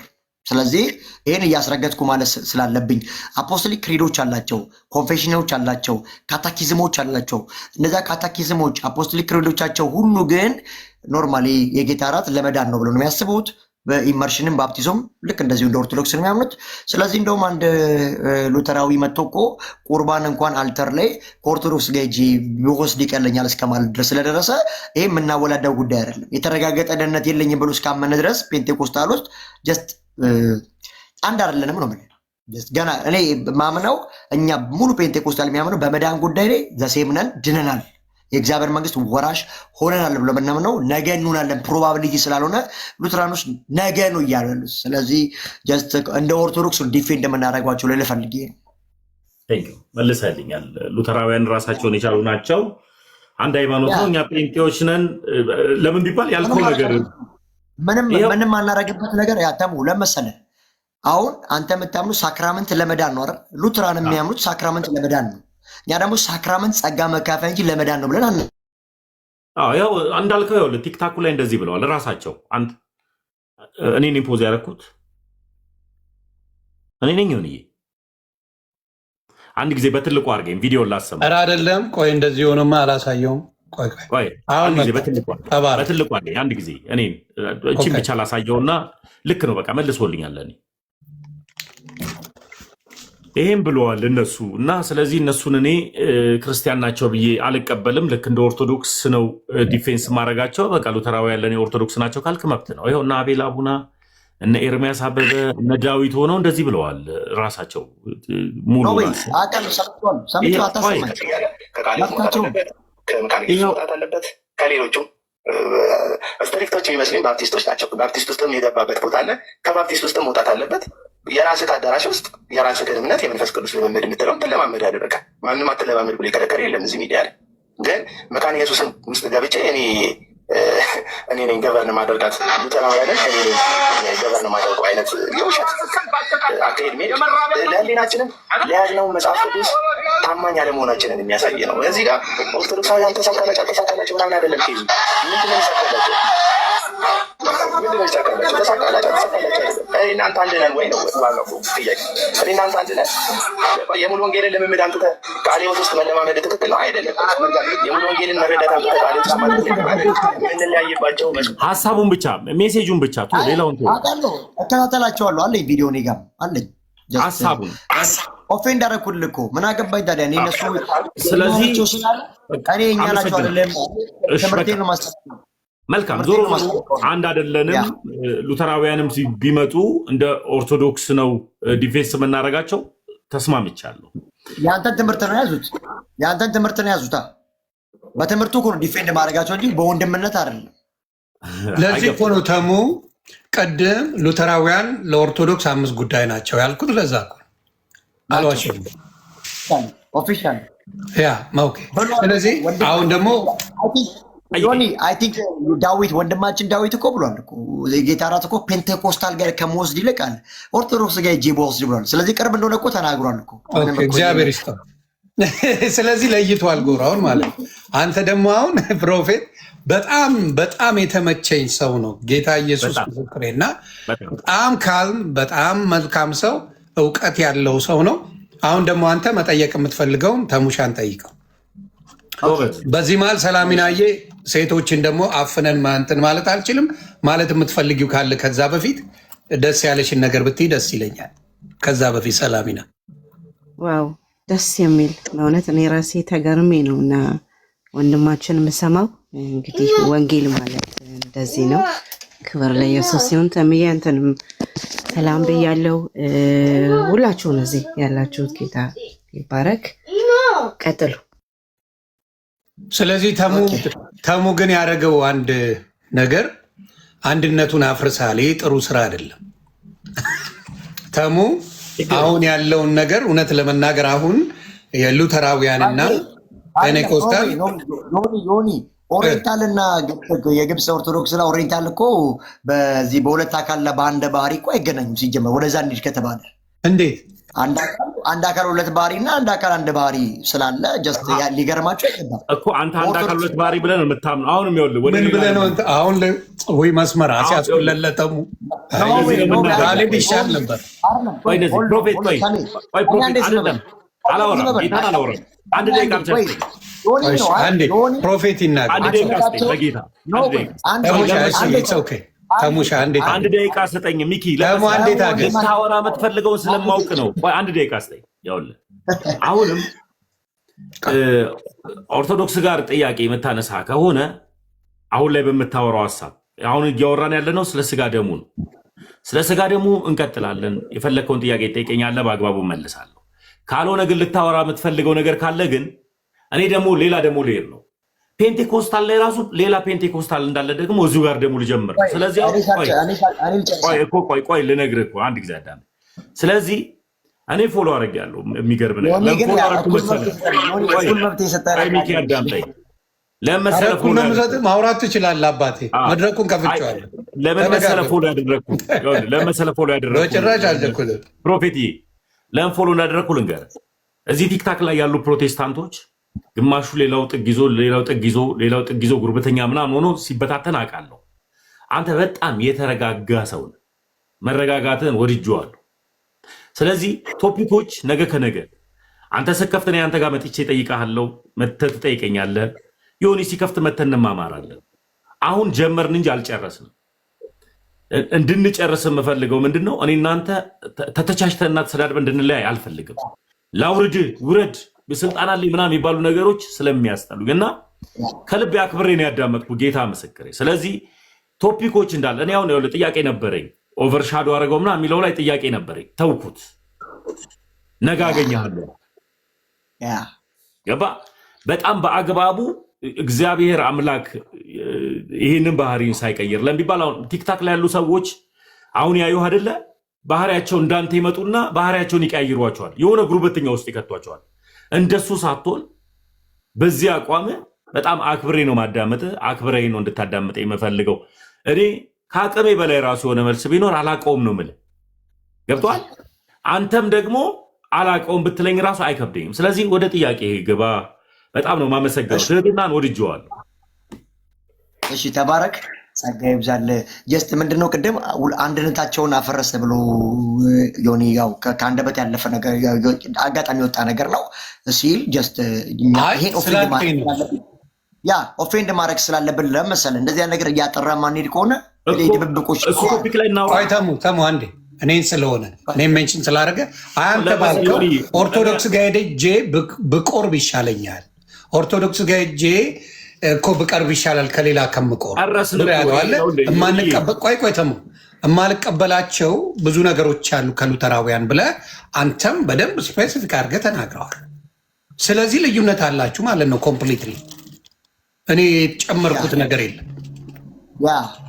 ወደ ጥያቄ ጀስት ግን ምንድን ነው አሁን ቅድም የነ ኤርሚያስንም የአንዳንድ ሰዎች ድምፅ እየመጣ ነበርና ይህን አንዳንድ ሰዎች ምን ብለዋሉ? ሉተራን እና ፔንቴኮስታል ዘሴም ናቸው ምናምን እያሉ ነው አይደለ? ኦኬ ወንድምነት እኮ ሊበልጥ ይችላል። በአንድ ሰርክል ውስጥ ነው ያለ ነው። ነገር ግን ትምህርታችን አንድ አይደለም። ምን ማድረግ አለብን ታዲያ ዮኒ? ይሄ እኮ ዲፌንስ ማድረግ አለብን። ምንም የምትፈራው ነገር እኮ አይደለም። ስለዛ ለዛ ነው ያልኩት። ደሜም ደግሞ ትንሽ እንትን እንዳይለው ግብፅና ኦሪየንታል በዚህ በክርስቶሎጂ ላይ ራሱ ያላት እንትን ክሌም የተለያየ ነው። ስለዚህ ሉተራንና ፔንቴኮስታል ተካፈሉም ሲባል ጀስት ኦርቶዶክስም ሁለት ፖዞና አለ ፓፓ ቆይ ይመጣል ይጨርስ ሙሉ ሀሳቡን ታፕታፕ እያደረጋችሁ ቤተሰብ ፖዝ እየሆነ ነው። እኔን እየነካችሁ ታፕታፕ አድርጓል። ጨርሻለሁ። ፕሮፌት ቀጥል።